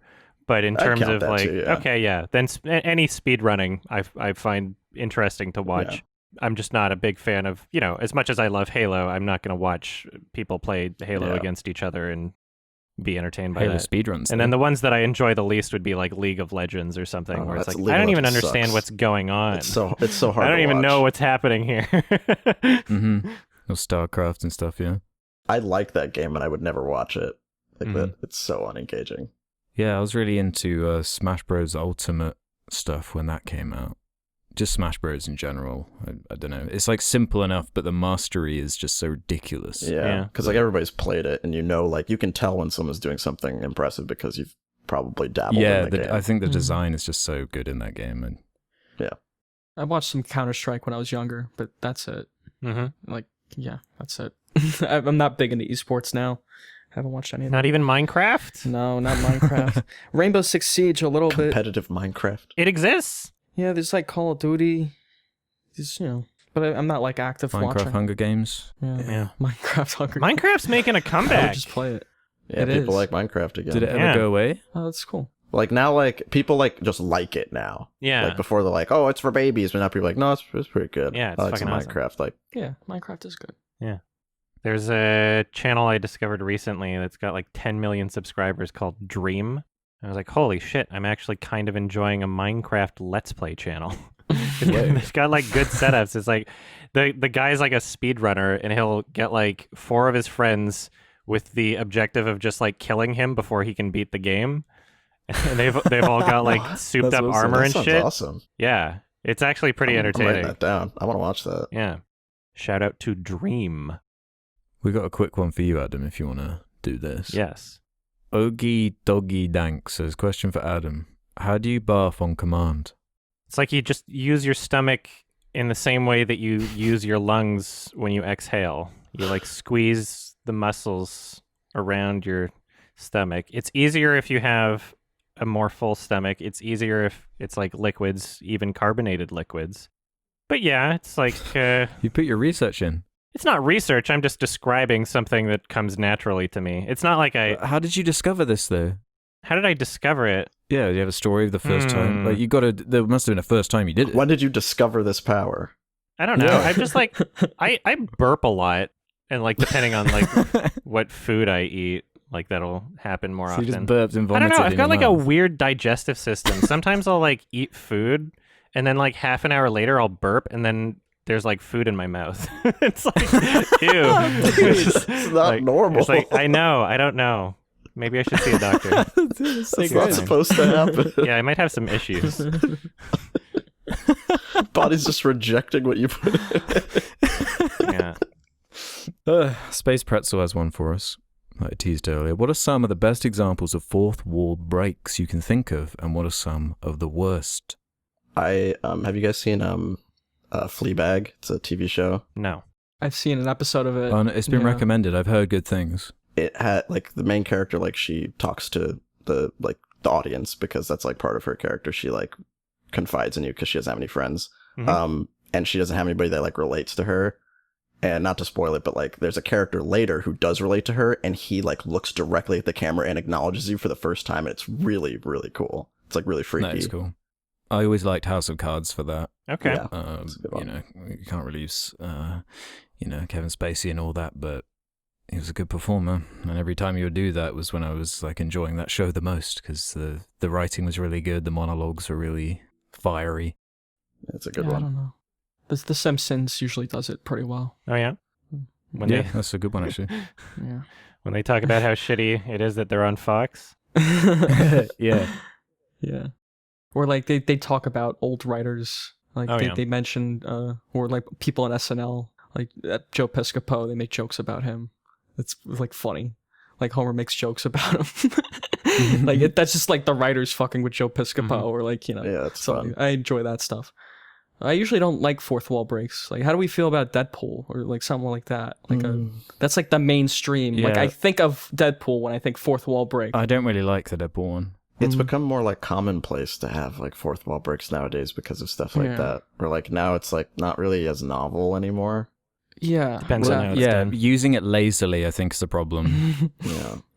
Deadpool made it mainstream. Yeah, like Funny Games and House of Cards and all of these, they have a real intent and like with a story for doing it, but when comedy applies it, like the worst example in my mind is Big Mouth. You guys probably haven't seen it, but they break the fourth wall so much, and it's the laziest shit every time. It's just there's nothing surprising about it. There's no like setup and punchline to it. It's just the easiest gag you can make. It's just to break the fourth wall in that moment and just distract you. Yeah. It's lazy. It's just like it's very easy to break the fourth wall. Just be like, isn't this dumb? It's worse when they like bring up their own flaws in their writing, like, oh, that's just like when Deadpool says like, oh, that's just bad writing. Like, okay, you wrote it though. Like guy who made the movie is making Deadpool say this. Yeah, like I'm not fooled. It's okay now. The writer should think that to themselves and then like write a good line. Yeah. They're smart enough to know it, they're not smart enough to fix it. My examples for best would be Funny Games and without getting too specific as to not spoil the film, The Holy Mountain has one of the best examples of fourth wall breaking ever, I think. And yeah, Funny Games could also be someone's worst, depending on how they feel about the film. I know a lot of people hate it for that reason, but, depends on what you get out of it, I guess. Is adaptation a fourth wall break? I would say so. Kind of. Okay. Yeah. I love adaptation, yeah. It's like more clever, again. Yeah. Not just breaking. Yeah. You could say that for like, in a way, like multiple Charlie Kaufman films. Because it's like Synecdoche is so meta. And same with the newest film I'm thinking of, Ending Things. It's like, I wonder if that counts, I guess. It's like two different things, just being like super meta and like about the movie and about you, the person watching it itself, without specifically saying it in like an obvious way, but it's clearly a part of the themes and it's clearly what you're supposed to be thinking about, but it just doesn't like spell it out to you, I guess. I think that counts. Yeah. I mean, like fourth wall breaking used to not just be like, oh, the character looks at you and says a funny thing. Like it used to be like other stuff too, like pulling you out and like making you think about the movie in a different way, like literally just breaking down that wall between you and the movie. Well, Ralph mentioned The Simpsons. Goosey McGooseface 2 says favorite Simpsons moment. Oh, wow. This has always just like kind of been in my back pocket, I guess. When I think of The Simpsons and how well presented it was when they were in their golden years, I think of moments like from an episode called Marge Be Not Proud, I think is the episode title or something like that. But basically, it's the one where Bart wants the new video game. He steals it from a store. It's near Christmas. And we get this like really, really great character moment with Marge and Bart where she stops like tucking him into bed and saying that she loves him every night, because her idea of what he is as a character and what he is as like a child, she's like, oh no, he's growing up, he's being like his own person. I can't reasonably expect to have this idea in my head of what Bart is to me anymore, right? And so like that part of her life is like broken, and you get those moments where they're making analogies to like the bathroom rug and how it just soaks up everything, and you know, like how she like represses her emotions and stuff. That's what I think about when I think of like how great The Simpsons was initially. And yeah, there's tons of amazing jokes and great clever gags and all that. I love that so much too. But what's really missing, not only in the new episodes of The Simpsons, but in every Simpsons clone like Family Guy, is having real genuine character moments that can get emotional. Like they pretend in Family Guy like, oh no, Brian's dying for real this time, even though we've showed him die like 800 times in flashbacks, sucks. But this time it's real. And they have that like music cue of like, oh, it's sad. It's like so fake and phony.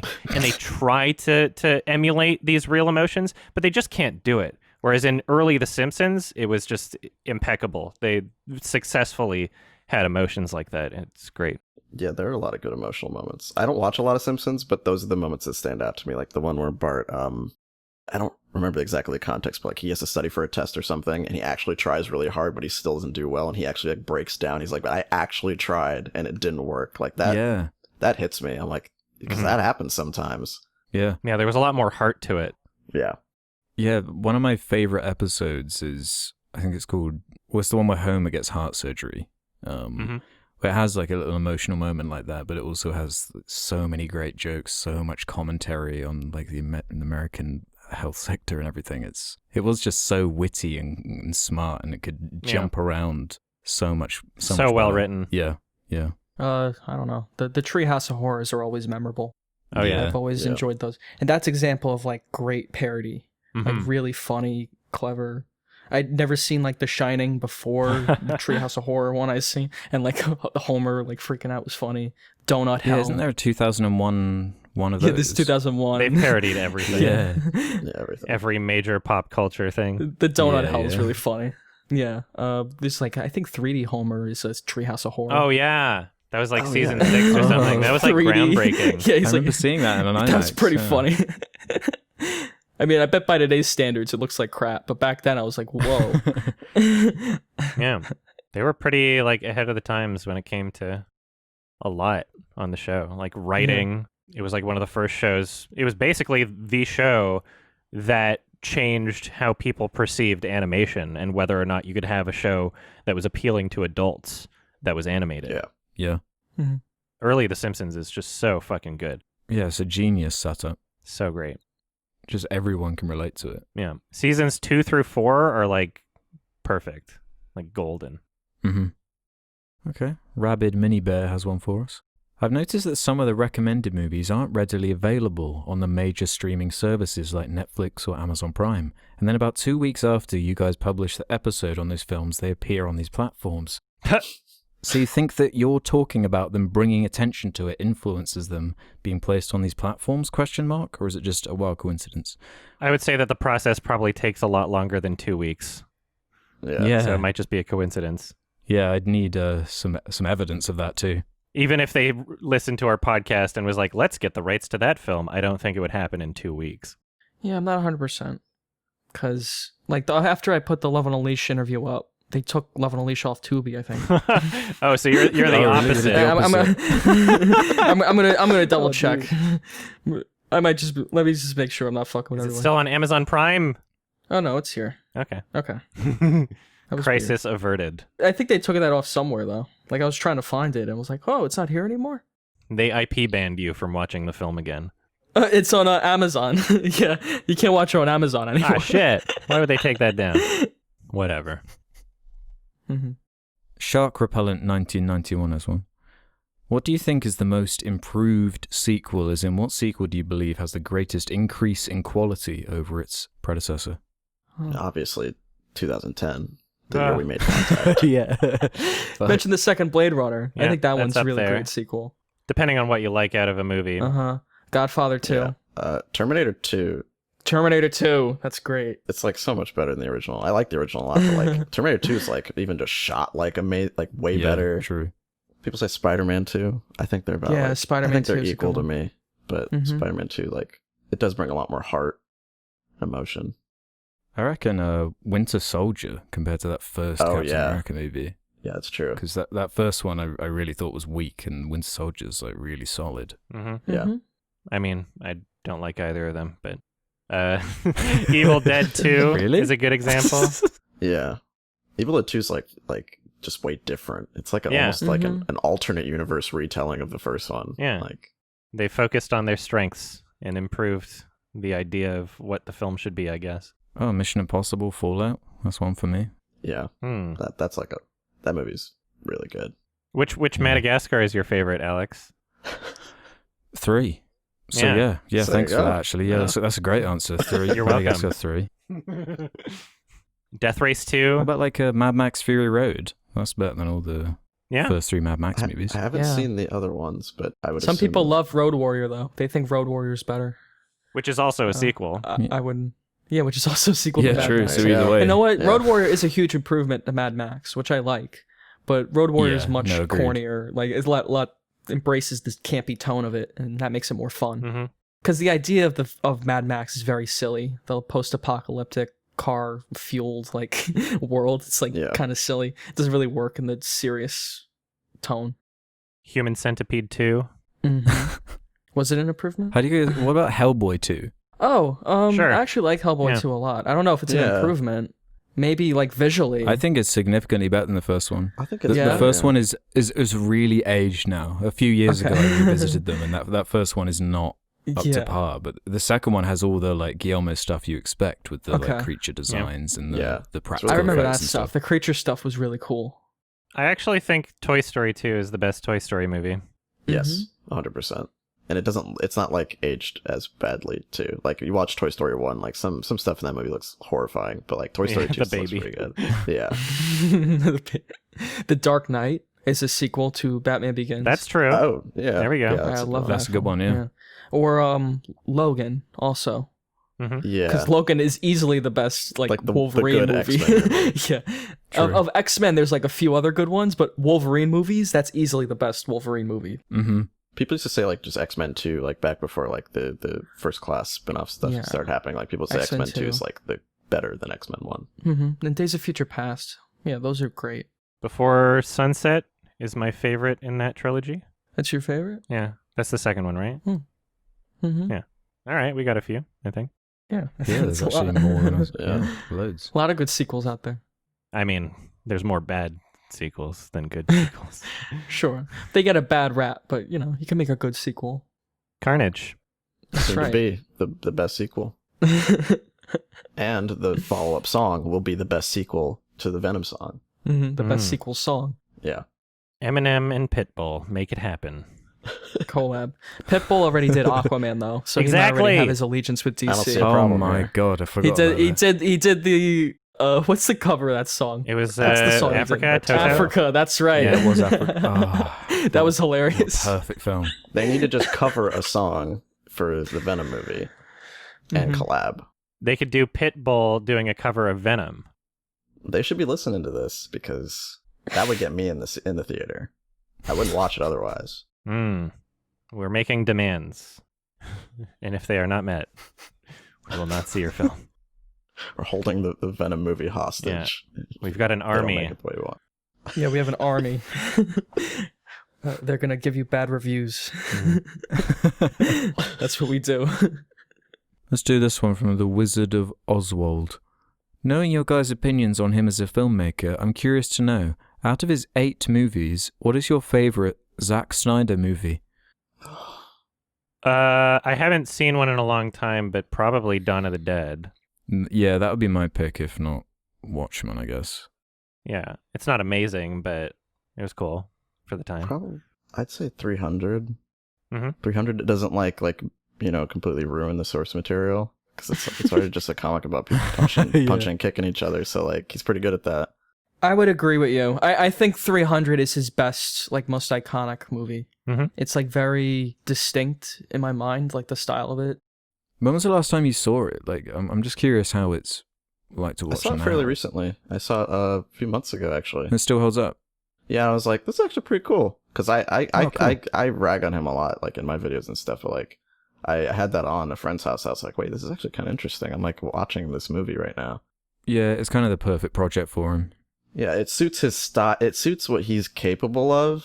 Like that's kind of like his thing. Is the movie Screaming, just about dudes fighting? Yeah. Like that's what the whole thing is. Whereas like when you make him like actually make people have emotions and like act like humans, he's not so good at that. Any philosophy as well when he tries to Commentary. Deal with that. Yeah. This sounds like a joke, but I remember enjoying Legend of the Guardians, The Owls of Ga'Hoole, aside from one scene. He made that? I could probably watch that again, honestly. Yeah. I enjoyed that movie too. Yeah. That's probably one of It my wasn't favorite bad at movies all. from him. It's very odd. It was just that one moment where things got really sappy and they could not fucking help themselves, and they put an Owl City song in the soundtrack. Yeah, that was funny. There's an Owl City song. Yeah, and they had that really shitty montage. That was funny as hell. That was the moment where I was like, this isn't good anymore.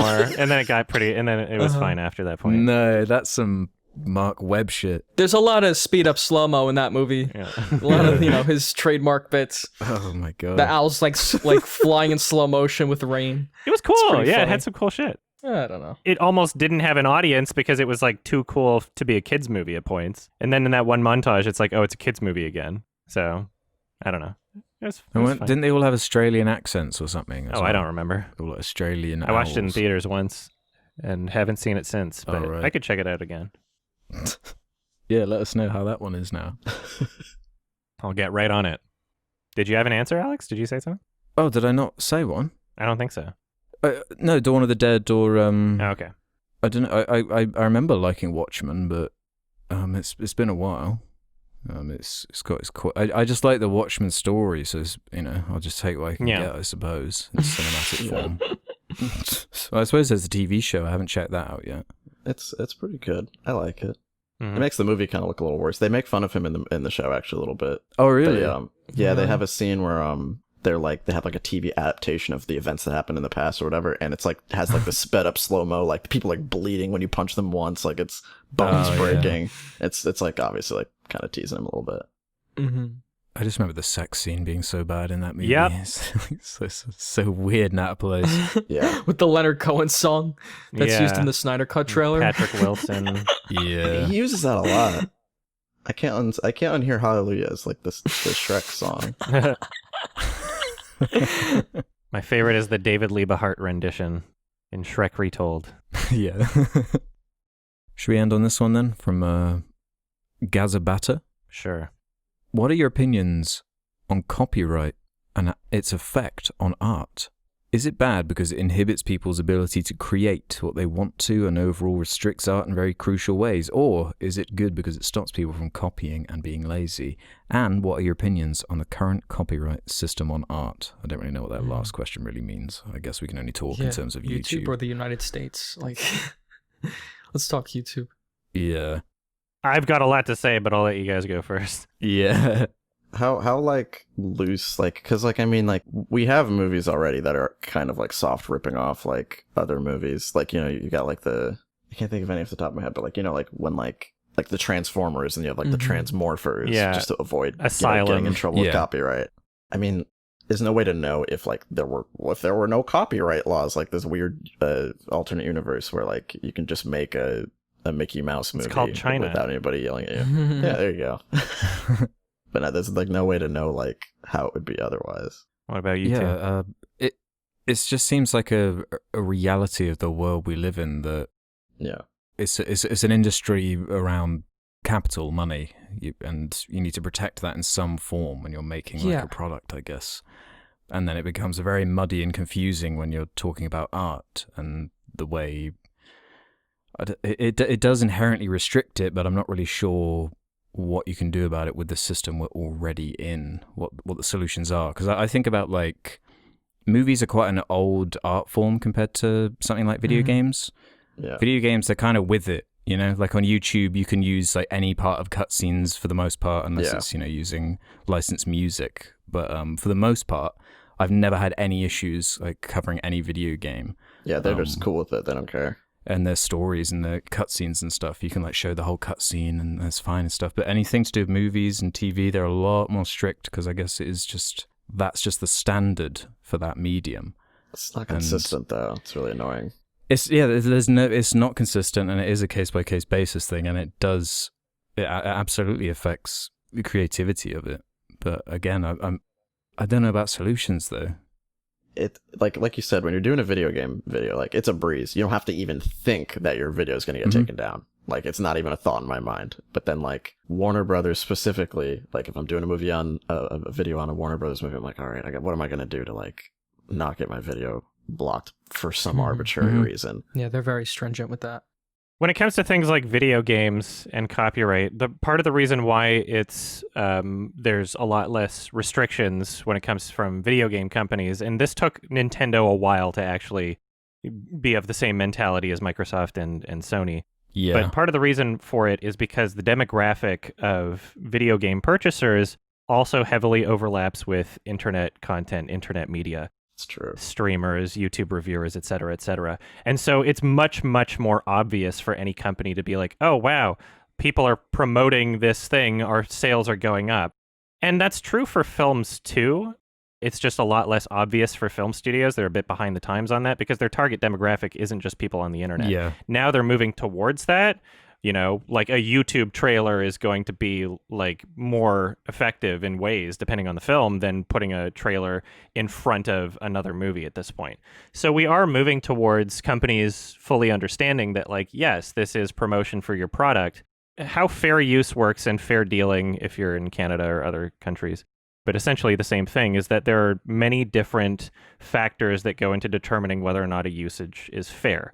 I think, you know, as much as I love fair use and it allows us to do exactly what we're doing on the internet, I think that there should actually be less factors even considered. I think that the most important factor by far is whether or not you're doing something that's transformative and serves a different purpose from the original. Because the entire goal of copyright in the first place is to protect copyright owners. It is to make it so that if somebody makes something, they have the ability to sell and merchandise their own intellectual property without fear of other people capitalizing on that. If some indie director makes like a cool movie and then all of a sudden some other company jumps in and is like, we're going to merchandise that, blah, blah, blah. Like, you want to obviously have those protections. Yeah. However, copyright law has changed over time thanks to companies like Disney, where it's kind of lost the fucking plot, where the original goals of copyright aren't even necessarily what's happening in the laws right now. It's causing more restrictions on art and creativity than it should, when obviously the goal should just be protecting copyright holders. So, in my opinion, if you create something that you're clearly not taking from the market that they are already in, whether it's a review or like a commentary or something like that, if you can reasonably argue that your product is something that will not be used to get the same experience out of what the original is selling, then I think that should be totally fine. And I think that there should be a lot more restrictions when it comes to what copyright holders are able to do in terms of YouTube takedowns and shit like that. Like, I'm getting like 3 copyright claims a day right now, and it's really fucking annoying. Yeah, same. And their system really heavily, it basically encourages copyright holders to abuse it, because there's nothing that's going to happen badly for them. They're not all of a sudden going to go like, Universal, you're not allowed to have copyright claims on our platform anymore. They get sued into the fucking ground. There's nothing YouTube can do about it, because these are gigantic corporations that have a lot of money and power and can sue people at the, flick of a hat, if that's the expression. I don't know. Yeah, so basically there are protections, and that's nice for creativity and content creators, like fair use.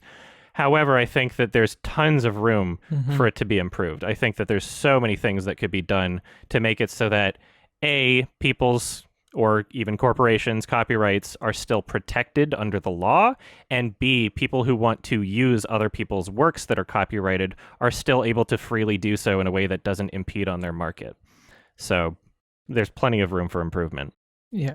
Copyright in its existence, I think, makes sense to protect people. I don't think that the idea or initial goals are malicious, but what it is turned into can certainly be interpreted in that way, depending on what case you go by. YouTubers struggle with that, the copyright stuff. Who was the YouTuber that got, did he get sued by Warner Brothers? Or was there some kind of lawsuit? Didn't Channel Chris will have problem with 2001 video, wasn't it? Yeah, there's more to that I can't say publicly, but really, okay. There was a lot more to it than what was on the surface level. That's a pretty complicated one.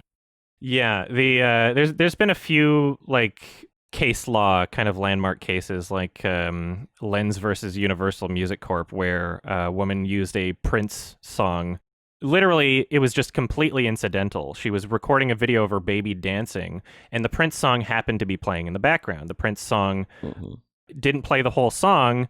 It was, kind of like garbled audio. It wasn't like perfect quality or anything. But regardless, despite the fact that she wasn't directly commenting on the song, she wasn't criticizing the song, she wasn't even necessarily transforming the song itself into something original, she wound up winning the case because her video was literally just like, it's my baby dancing. Like, no one's going to my video because they would rather listen to the song here than purchasing it legally, right? And so that, I think, is the most important factor to consider.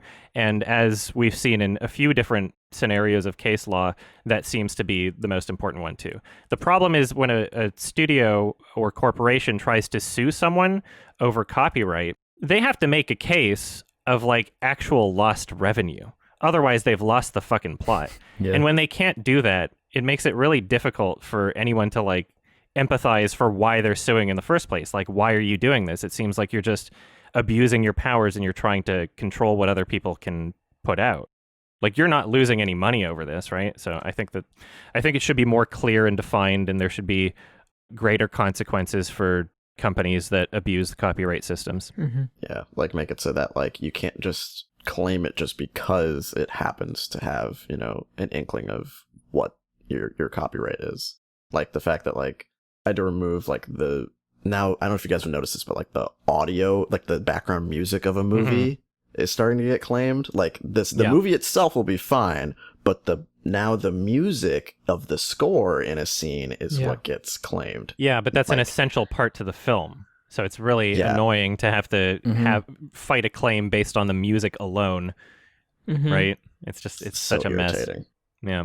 I feel like people, especially with internet culture, remix, meme culture, whatever you want to call it, I think that people should be, if you want to be able to use like 10 seconds of a popular song in your video, even if you're not directly commenting on it or criticizing it, you should be able to do it just for the fact that it's literally impossible for people to use your video as an alternative to purchasing the original song. Yeah, exactly. That alone should be the reason why you should be able to do it.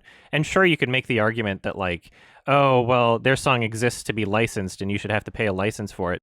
I think that there's things YouTube could do in an automatic process that would make this a lot easier, where if, let's say you get claimed for like 10 seconds of a song in your video that otherwise has nothing to do with that song, instead of the claimant all of a sudden getting 100% of the revenue on your video, why don't you have just some sort of like revenue share process? Why don't you do it in a way where it can, like you've detected through Content ID how much of the song is being used in the video? Why don't you say if the song is going like for 5% of the video, they should get 5% of the revenue? I wouldn't give a shit. Why not? That seems like a fair amount, right? That seems entirely fair. I wouldn't even give a shit. But unfortunately, because they're taking 100% of the revenue in my videos, then I have to fight the claim, right?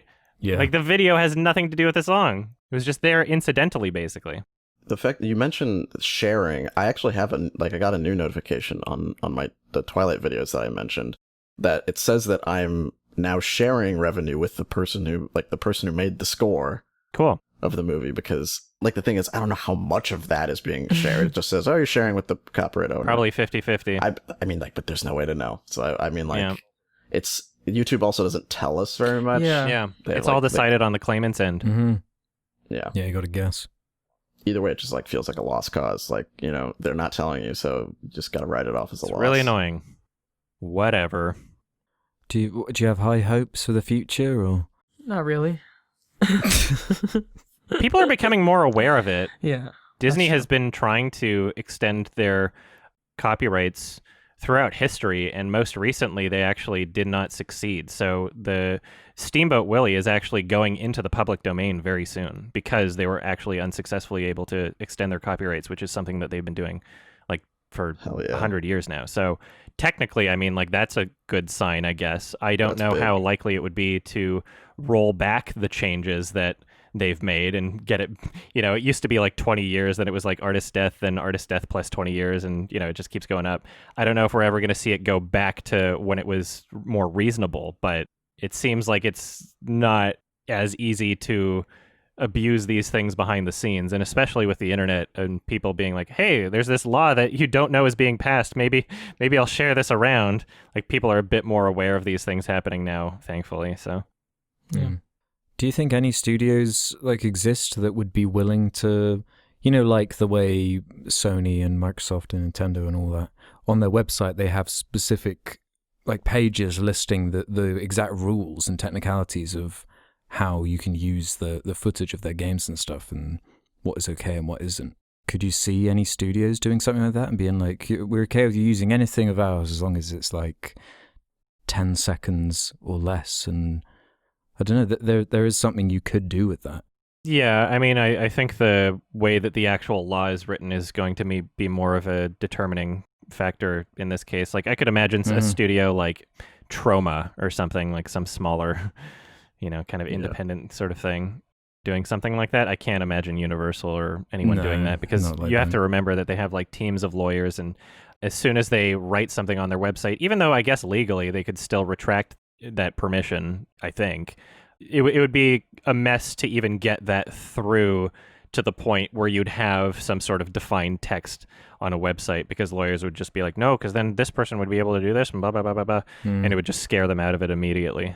Yeah. So I don't know. Whereas like video games, it's like an entirely different experience, because the sale of the video games, this is one of the reasons why even if video game companies didn't agree to this, there would still be a fair use argument to make, is because every person's experience playing the game is a unique input from them that automatically by default changes it and transforms the experience into something else. And their target market is not gameplay videos. That's not what they're selling. They're selling the gameplay experience. And so everybody's having their own experience with the game. So, just in its own existence, a gameplay video is really easy to argue as fair use. Mm-hmm. Yeah, I don't think there's a lot of movie companies who are like, oh, that commentary video of my movie sure helps me in some way. They probably don't think that. Yeah, it really depends on the studio. My Adam and Pals videos for the 13 Reasons Why have gotten claimed, and Netflix was like, yeah, this is fine. So they just released it, which is cool. Sometimes it's just automatic, yeah. Mm-hmm. It's really just those certain studios, they really just don't let go. Yeah. What's really weird is if it's multiple claimants for the same footage, on the initial dispute, it really just depends who it gets to first. So the email will get sent out to like 8 different people if there's 8 different claimants on the same footage. And if the person who gets to it first on the receiving end of that email is like, yeah, this is cool, then it just is cool across the board. Oh. and if they decide that the claim is not valid, that applies for all of them. Isn't that fucked? Isn't that so stupid? Oh my god, that's hilarious. Yeah, it's awful. It's just ridiculous. Oh dear. What a mess. Yep. All right, I guess that about answers that question. Yeah, that was a big one. Rant mode. Finished. All right. There is a recommendation for the next episode. If you don't want to be spoiled for it, I guess I'll say that part after. Anyway, I guess there's a movie I haven't seen. I've always wanted to check it out. I believe this is the first anime recommendation on the podcast. Correct me if I'm wrong. Ooh. The Grave of the Fireflies is something I have not seen. Oh, and cool. I've seen this one. Always wanted to check out. What about you, Ralph? I haven't seen it. Haven't even heard of it, so I'll be sure to watch it. Hey, you never even heard of it. Yeah, I don't. It's not very uplifting, I'll put it that way. Yeah. Cool. Yeah. That sounds nice. Shocker. One of my recommendations is a little depressing. It's pretty heavy. Yeah. Yeah. Yeah, it's not a Ghibli film, I don't think, but the director has directed other Ghibli films. Mm. Okay. Yeah. Cool. The Grave of the Fireflies from 1980 something? 1988. There you go. Looking forward to it. If you don't want to be spoiled for The Grave of the Fireflies, watch it before listening to the next episode. These episodes come out every 2 weeks. You can listen to them early by going to sardonicast.com, signing up for premium, $2 a month. You'll get these episodes as they're edited. Also, patreon.com/sardonicast. Also, we got merch, link in the description. Is there anything you would like to plug, Marcus? Not really. Oh, wait. No, I lied. I forget that I have a podcast too. yeah? I have a podcast called Cosmonaut Tabletop where we play tabletop games like D&D and stuff. I always forget to plug it, and I should probably remember that more often. But well, you did that's it. Other than Cool. And your YouTube main and channel, stuff. I guess. Yeah. Yeah, Cosmonaut Variety Hour. Perfect. Yeah, that's it. Well, thank you so much for joining. That was a great Thank discussion. you. Thanks for joining us, man. Yeah, you. it's awesome. It's a great movie that we watched. My new favorite. Yeah, I hope you enjoyed my recommendation. I'll stop. I won't torture you anymore. Gonna play us out. Yeah. God, I love the recorder. And that's that. Oh God. All right. Thanks for listening, everybody. Bye-bye. Bye. Bye. Thanks. Bye.